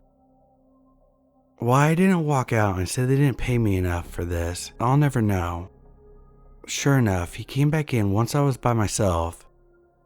I heard the front door open. He comes running to the counter, asking if we sold honeymoon kits. I pointed to the corner of the store where they would be at and sat right back down. He slowly circled the room, pretending to look at the merchandise. I was watching him on the security cameras and noticed every time that he would walk past one of our storage doors, he would lean in and listen. Holy shit, he was making sure I was really alone in there. When he got back around to the counter, he reached into his pocket, pulled out his cell phone, and pretended to start talking to someone, and ran back out the door. Now, he was close enough to the counter that I could hear everything. The phone number rang, and it didn't vibrate. Once I knew that he was out of the store, I went to the front window to try to get the license plate number, because now I know that this guy is whacked. He was already gone. It's hard to explain the layout of the store, but let's just say that for him to be gone by the time I got to the window, he had to have had his car running and waiting for him to come back out. However, I was able to see that it was a white SUV with round tail lights. That's it. Figuring this has gone beyond asking a friend for help, I called the local police department, who said that they would send an officer out to stay in the parking lot while I closed. As it turns out, the officer came out early to ask about the situation and that he would come back at midnight. Between the phone calls with the station and the time the officer came into the store, I noticed a white SUV crawl through the parking lot right against the building. The officer comes and goes, and by the time he came back that night, that same SUV went through the parking lot 4 more times. However, since I didn't see the guy's face for sure, I didn't call the police. At the time, I thought that was a huge no-no, making calls when you're not sure, although later they assured me given the situation, I should have called. Sounds stupid now. Anyway, after that night, I turned in my 2 weeks notice and got a job elsewhere. Everything was fine for several weeks, actually a few months, until one night I was in the car getting ready to go to dinner with my husband, when I get a phone call on my cell. I didn't recognize the number, but I had recently gotten a new phone. I wasn't sure if it was a deleted contact. I answered and sure enough, it was him. Side note, I'm a part of a website that offers spiritual counseling and whatnot. Don't ask, just go with it. He said he got my number from the website and wanted to know if I gave gender role counseling. I said that I hadn't before, but I'd give it a try and gave him my work email associated with the site, hoping that he would email me and I'd have more evidence to turn into the police. First of all, the site never had my phone number. Second of all, since I don't know where he got my number, I don't know if he knew my address, where I went to school, etc. Third of all, I'm now convinced that this guy wanted to go all Buffalo Bill and wear my damn skin. So finally, I go to the police department, file a report, and give them my number. No clue what they did with it, but the call stopped and I never saw the guy again. It's been a little over a year now and I don't live in the same state anymore, thankfully.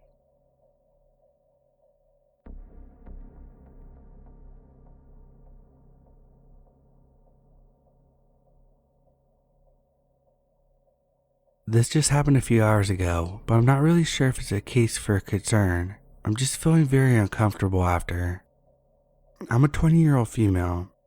I live with 2 other women, but our boyfriends stay over frequently. I was outside with my parents and boyfriend handing out candy for some trick-or-treaters when I saw my neighbor come outside. When we moved in, we quickly met our surrounding neighbors and the 2 that lived directly across the street. Turns out the guy's an addict and the wife has a medical condition, so she stays inside a lot. The husband approached me and my family and was generally pleasant to talk to before it turned incredibly uncomfortable. After about 30 minutes of speaking, he wouldn't leave. He began to accuse me and my roommates of throwing garbage in his can. He then went into detail about how he had it on camera and that there was a pair of underwear in the garbage bag. He described the person on the cameras as short and stout. I am 5'10", and you'll see why I'm saying this. He continues to go on about how his wife got mad at him because one of us did it, but he isn't too mad and isn't trying to get us in trouble. After about 15 minutes of this, his wife sends him a photo of my Facebook profile and says that's the person's name that was on the papers in the garbage. At that point, my parents went in and my boyfriend and I are alone with this man. He's saying that I must have done it and kept asking me why I put my underwear on the top, but my roommates and I have never thrown anything in his trash. I found their Facebooks and blocked them because it creeped me out. And he said that his wife tried to call the police about it. My parents just brushed it off, but I still feel uneasy. What do you guys make of this? Edit. I feel like I left a few things out because I wrote it very late last night. That being said, he also said my ex-roommate used to flirt with him while she would cut our grass. He also came to our door once and asked for Amanda, my last name, but neither my cousin or myself are named Amanda. He never said why he was at the door, and after we told him no, he just kinda took a minute and left, and we never heard anything since. He also mentioned of having a lot of guns and exclusively said not to piss off his wife before the accusations started.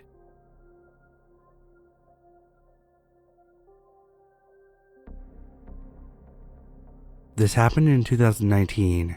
I no longer have contact with this person. When my husband and I lived in our first apartment together, I did not have a job. We had just moved to a new city and I had trouble finding anything.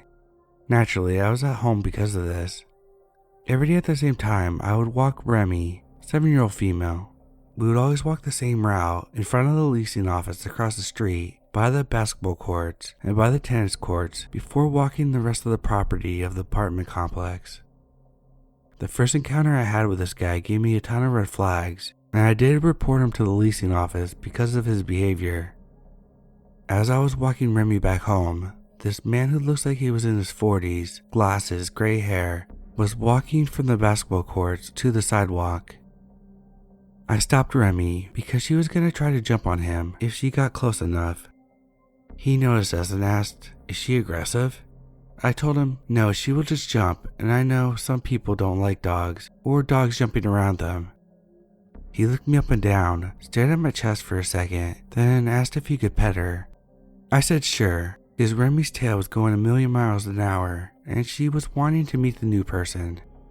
He started talking to me while he was petting Remy. "I'm Joe.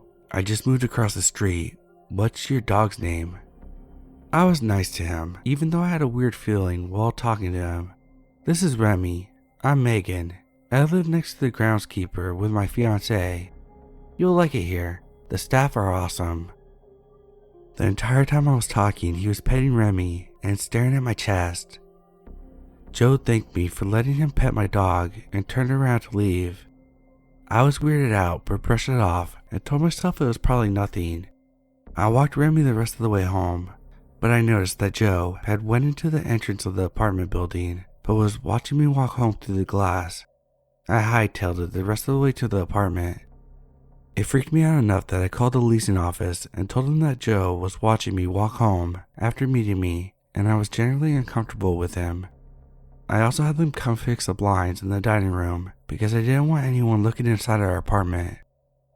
After I loaded myself into the car and drove to my mother-in-law's house, I stayed there until my now husband got home. Anytime I walked Remy, and eventually Peach, my other dog, Joe was always somehow outside when I was. He always tried to come talk to me and pet my dogs. Luckily, when I got Peach, she would growl at him. She was and still is very protective of me. If I ever walked my dogs with my husband, he would never come talk to me. It was only if I was alone with Remy, or if I was completely alone. He also would start walking in the front of our apartment when my husband wasn't home. He would try to look through the sliding glass door to get a glimpse of me. My husband and I decided to move to a bigger apartment because we needed more space for the dogs and ourselves. The day I got our keys for our new apartment, just down the street, I had another experience with Joe that made me call the cops. I was walking both dogs around the block so I could finish up some last-minute packing. I saw Joe pull into the complex in his car. I stopped to let him go past me, but he waved me across the road. When I did cross, he pulled around really fast, with his window already rolled down. "Hey Megan, I was wondering, are you happy with your husband? If not, I can help you out." He looked me up and down and gave me a wink. I acted like I didn't hear him since I had my headphones in. I immediately went outside and locked the door behind me. I called the leasing office and told them what happened. I also let them know that I was going to call the cops, at least to make a report because his behavior was freaking me out and I wanted to at least have it documented. I called the non-emergent line and an officer came out. I told him what happened that day and some of the other creepy behavior from Joe before. The cop asked me, "Do you want me to give him a warning not to talk to you?" I said yes. I thanked the officer for his time and he took my name and phone number down. Then he went to the leasing office to talk to the staff about the situation. About an hour after the cop left, he gave me a call. He told me he talked to the property manager and he also ran Joe's license plate number. Told me that the leasing office has some other complaints from other tenants on file.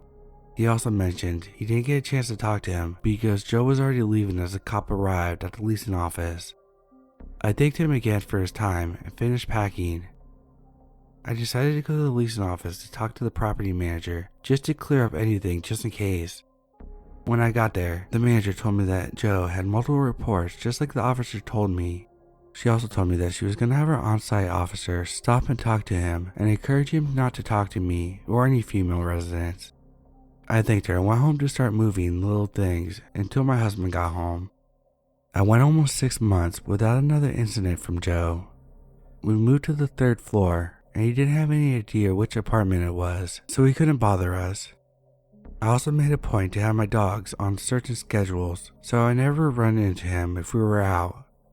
The last time Joe tried to talk to me, I turned around and walked away. I didn't let him get a word in.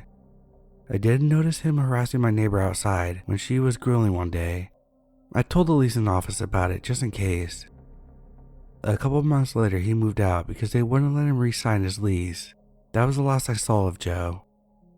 I carried a stun gun with me while I walked my dogs or by myself because of him. I was fully prepared to shock his ass a couple times if he ever got too close after I called the cops on him.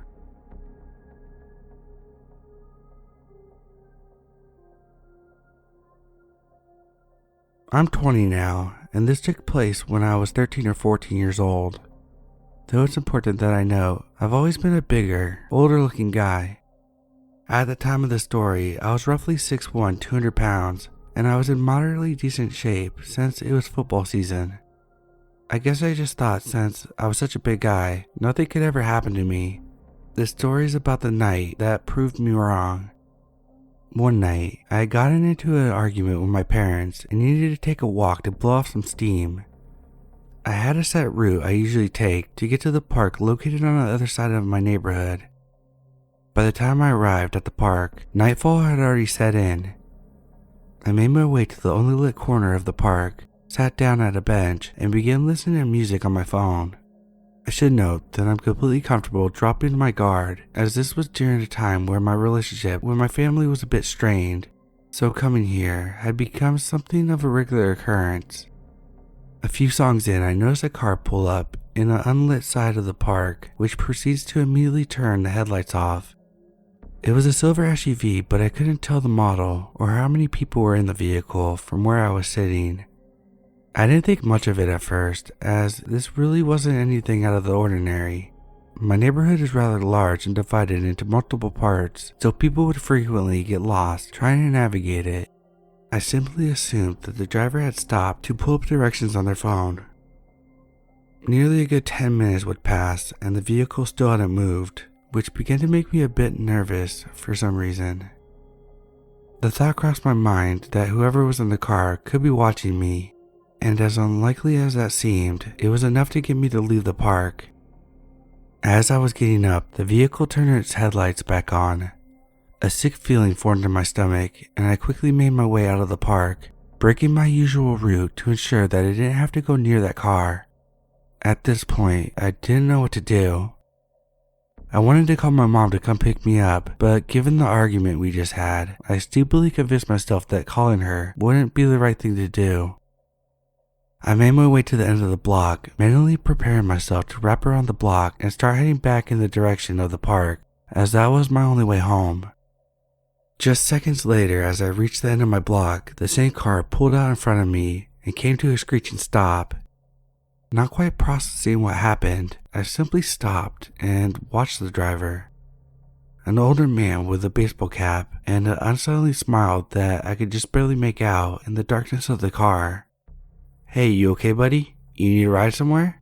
There wasn't anything out of the ordinary about his voice, but as he spoke to me, my stomach tied itself in knots.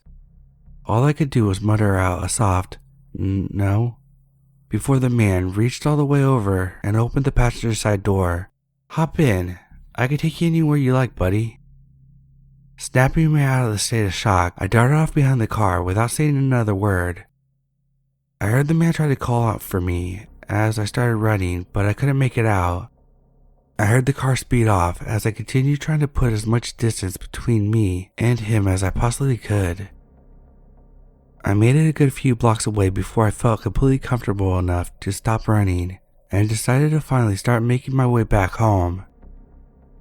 Not long after, I heard a car coming up behind me into a quick stop, which made my heart feel like it was about to shoot out my chest. My nerves settled pretty quickly as I realized it was my mom, who set out looking for me when I didn't come home. She rolled down her window and began yelling at me to get in the car, but something was off in her voice. She didn't seem angry, but more so panicked. I did as she said, asking her what was wrong as we pulled off. She told me that she had just been at the park to look for me and saw the car, which had the same description as the one I encountered, partially blocking the road to shine its headlights into the park. She said as she pulled up, the car quickly backed out and sped off.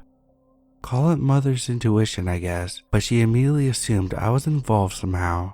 Though I denied anything happening, as I've never really been someone who could talk about anything real with my family, my mom still reported the car to the police, and that was that.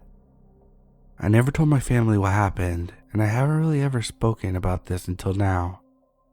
This situation didn't stop me from going out for walks when I needed to de-stress, but I guess you can just credit that to me being a stupid teenage boy.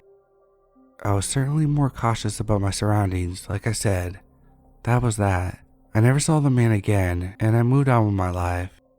I can look back now and use this as an interesting story to tell people, but I truly was incredibly lucky to get out of that situation unharmed.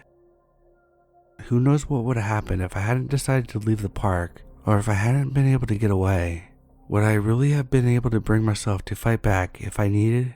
Maybe I wouldn't be here now, or maybe I would have been left with a much worse memory of that night. All I can say without a doubt is this man truly had awful intentions, and I'm very lucky to be here now. Moral of the story, be careful when you go out for walks at night, and always be aware of your surroundings. It doesn't matter who you are, anything can happen if someone has bad intentions.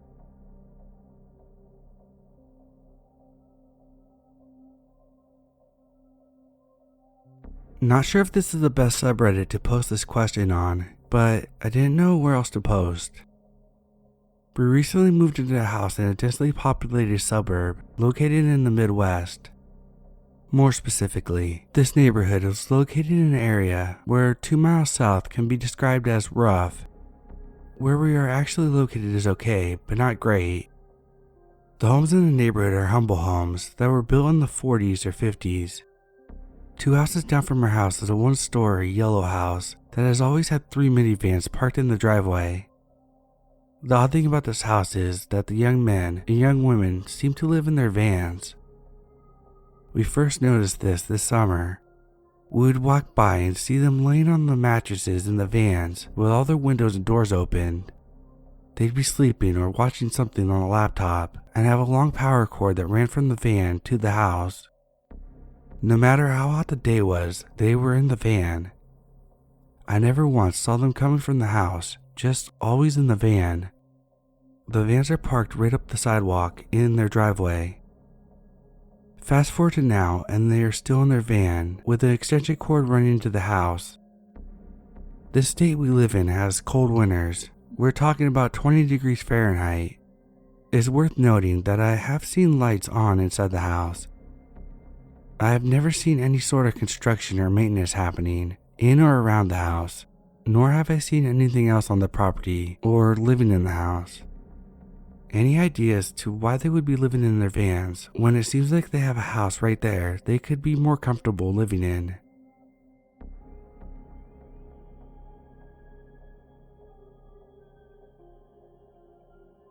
So yesterday I spent a day out with a couple of friends of mine, going an hour away to the next city to meet up and hang out there. Because it's fall now, of course it gets pretty dark early and it's inevitable to drive home in the dark. Well, I don't know the area very well in the city and had to use Google Maps for directions, which seemed to take us through the back roads where, in of itself, is very creepy. We had just left from watching a horror movie too, which didn't help our nerves having noticed that some asshole with LED bright lights kept following us at every single turn. Of course, my friends and I were trying not to panic, but the guy followed us for quite a few miles and possibly flashing his lights at us to tell us something. I wanted to test it and go down a road that wasn't the direction given by Google Maps, but I was worried that it would end up in a dead end and my suspicions would be right that they were following us.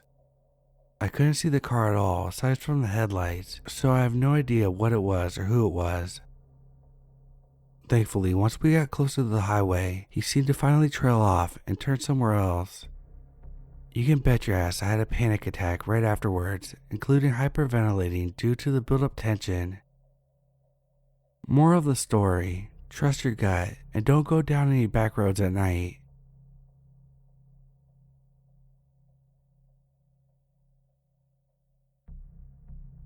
I would like to share my own story that I found incredibly strange and frightening at the time.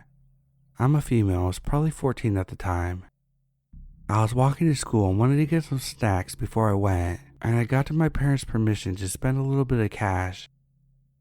As I was walking down, this lady in a blue car honked her horn at me, which made me jump slightly, so I looked her way and asked her if she was alright. She kinda just looked at me, and as I continued walking, she pulled forward. I ducked into a shop because I was pretty weirded out by this at this point, kinda panicky. As I left the shop, lo and behold, the lady was no longer in her car, so I bolted down the roads and hid behind a bush by my village. There aren't a whole lot of places to hide in my town, and I was already running late. A couple minutes later, I was still waiting in the bushes, and I see her drive down, looking around while going weirdly slow. She might have just been grocery shopping or something, but it was enough to shake me, and I never saw her or her car ever again after that day.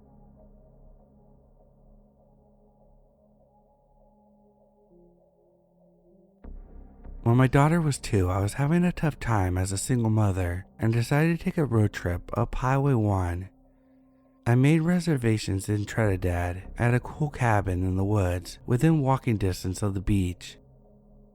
Before I left, my stepfather gave me his loaded .38 revolver, which I stored under the driver's side seat. Sometime after driving through San Francisco, it was very late and dark, and nobody was on the highway. My daughter was sleeping peacefully in her car seat next to me. Back then, you could legally have the car seats in the front. I noticed a car coming up behind me and passed, but then it slowed down, driving alongside me. I sped up and slowed down, but couldn't shake him. I looked over and this guy had his interior light on and was furiously gesturing me to pull over. I knew I had to find a safe place. There was nobody else on the road and I was running low on gas. There was just nothing on this highway for miles. I kept driving, but this guy would not leave me alone. I was getting really frightened, but the mama bear was coming out and I was getting very angry as well. I knew he could see my kid who was still sleeping. Finally, there was an exit up ahead and a gas station in the middle of nowhere, so I took the exit and the guy closely followed me. I wasn't sure what to do. The gas station was brightly lit but had no customers. I didn't feel safe to pull in. I slowly drove past it, driving further into the dark, desolated landscape, and pulled into a large dirt area and drove quite a ways off the highway with him following. Absolutely nothing around. I knew I was in big trouble and needed to take control and wanted to put him in a vulnerable situation. Mama Bear was in full protective mode and I was pissed. I stopped the car, grabbed the gun and jumped out, locking the car behind me. As he pulled up, I ran around to the passenger side and waited. He got out of his car and quickly moved towards me and I suddenly held the gun up, visible by the moonlight. He came to a halt, surprised, and then I leveled the gun across the car, taking aim. I waited. He stood there, weighing his options, and then turned around, got back in his car and left. Not a word spoken. Totally freaked me out.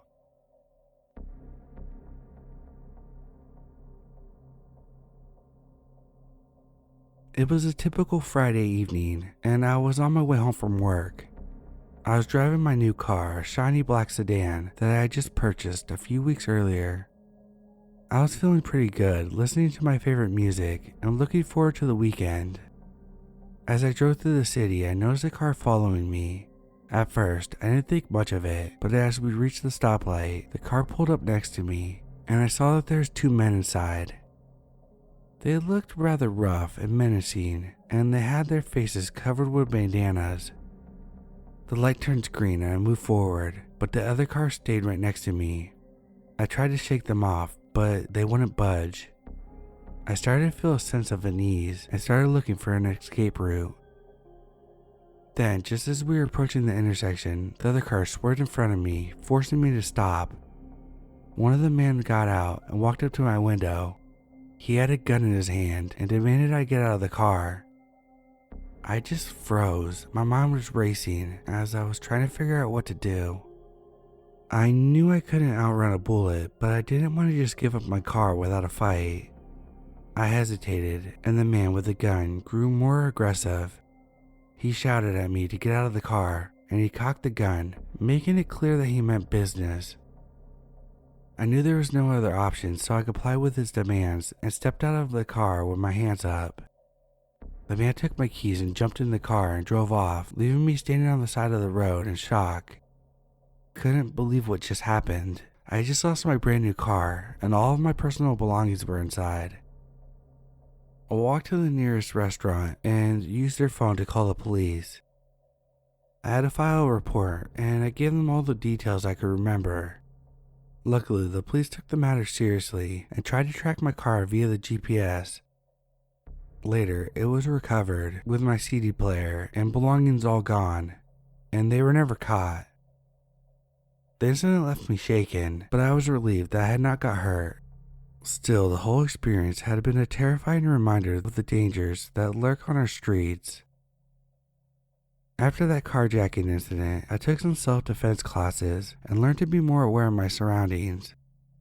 It's important to always be alert and aware, and also have a plan of what to do in case of an emergency. If you ever find yourself in a similar situation, remember to stay calm, comply, and call the police immediately after.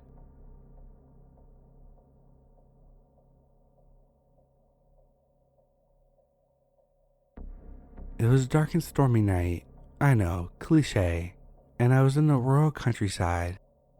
It was extremely windy, and the only light for miles came from a faint glow of the moon peeking out behind the clouds. I was driving my beat-up pickup down a deserted country road, heading home after a long day at work. The rain was coming down hard, making it difficult to see a few feet in front of me. I turned the radio on to keep myself company, but the only thing that came through was static. Suddenly, I saw something in the distance. At first, I thought it was just a trick of the light, but as I got closer, I realized it was a big, old rusty truck with a flatbed trailer attached. It looked like it hadn't been driven in years. I slowed down, trying to get a better look, but as I got closer, the truck started moving. It was coming straight towards me, with its headlights pretty much blinding me. I slammed on the brakes and swerved to the side of the road, but the truck didn't slow down, it just kept coming. I turned around and floored it, trying to put as much distance between me and the truck as possible, but it was no use. The truck was faster, and it was gaining on me. My heart was pounding in my chest as I swerved around corners, trying to shake the truck, but it was always there, right behind me. I could see the driver now, a shadowy figure behind the wheel, but I couldn't make out any details. Finally, I saw a dirt road up ahead and turned onto it, hoping that it would lead me to safety, but the truck followed. It was driving recklessly through the mud, and I could feel my truck shaking as I hit potholes and bounced over the rough terrain. The dirt road led to a dead end, and I slammed my brakes, sliding to a stop. I got out of the truck, running to a small farmhouse. I banged on the door and an older man opened. I told him everything, and he quickly got a shotgun, and we drove back to the spot. We reached the spot where I turned onto the dirt road, but we could not find the truck. We searched for a little bit, but there was no trace. Anyways, I never saw the truck again, but I could never forget the terror of being chased in the dark countryside with no way to escape. Even today, when I drive through rural areas, I can't help but keep a watchful eye out for an old rusty truck, fearing that it will come after me again.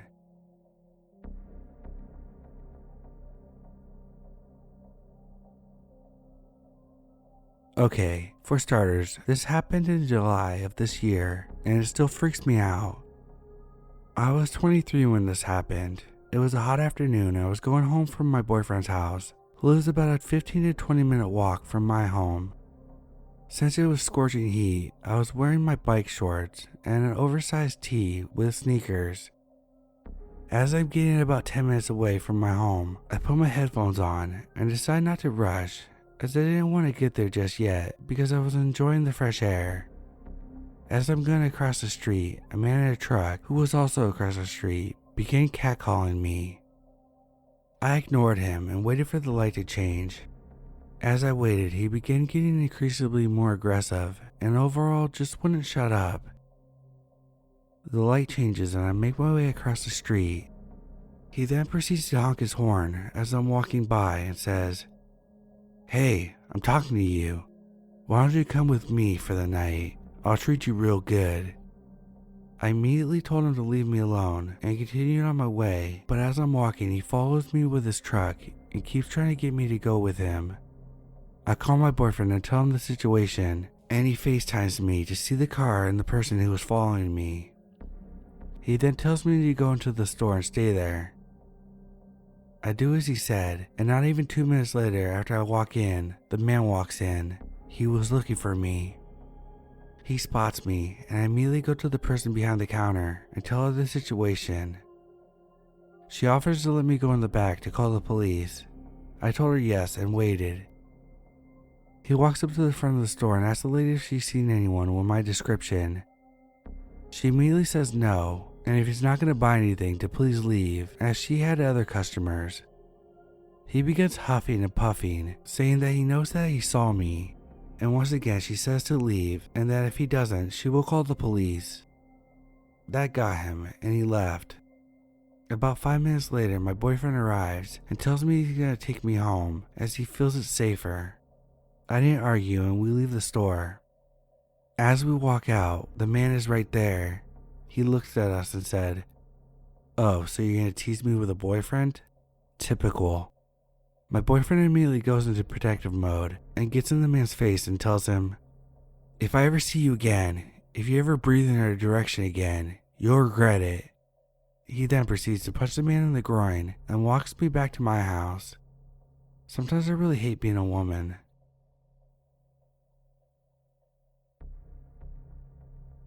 I moved to the US for a postdoctoral fellowship in Baltimore, Maryland. This is a city where black women regularly disappear, and recently a serial killer, Joe Metheny, was outed in Baltimore as feeding his victims at a local butcher shop that he ran. This story happened to me in 2019 and is now related to Joe, who died in 2017. Compared to my home country, the weather in the US East Coast is hot and muggy, so I used to dip out of the lab and take walks at a nearby park during office hours. I did this maybe 50 times, exploring the vast park with its river, its bottom piece, and upper trails. It was not too secluded, and you could definitely spot people jogging, which put me at ease. Nevertheless, in Baltimore, the crime is infamous. I've had several hairy encounters in my time here. Ironically, more in Washington, D.C., which is about an hour away. Now, one day I'm sitting at the bottom of our local park, taking in the sun. It's maybe 4 p.m., and I need to get back to work soon. Suddenly, I see a stranger in the distance. This is the first time I've seen someone down here, as the bottom part is very secluded, but as I described above, you can spot joggers along the trails surrounding the bottom part, so it's not too isolated. I immediately sense that something is very wrong. He is staring at me and not moving, and then he starts talking to me, showing me some sort of map that he's holding with his right arm extended out towards me, asking me to come over and show him where we are on the map. I am frozen and extremely scared. Something about this situation is very off, and I've been all over the world, and this is a first. Something about him was just wrong. I then noticed something truly disturbing. In his other hand, which was elevated, he's holding a very large rock. He kept telling me to come over and show him something on the map. I freak out because the only way to get away is to run right around him or run backwards deeper into the bottom of the park. I shouted no, and miraculously, he lowered his arm for a moment, allowing me to run past him. I ran and ran until I was back on campus. I really wanted to call the cops and report this, as I know I became very close to becoming another stat in the city where people regularly disappear. Because I was technically supposed to be at work, I never reported this to anyone except my closest friend. He believes I was indeed faced with evil,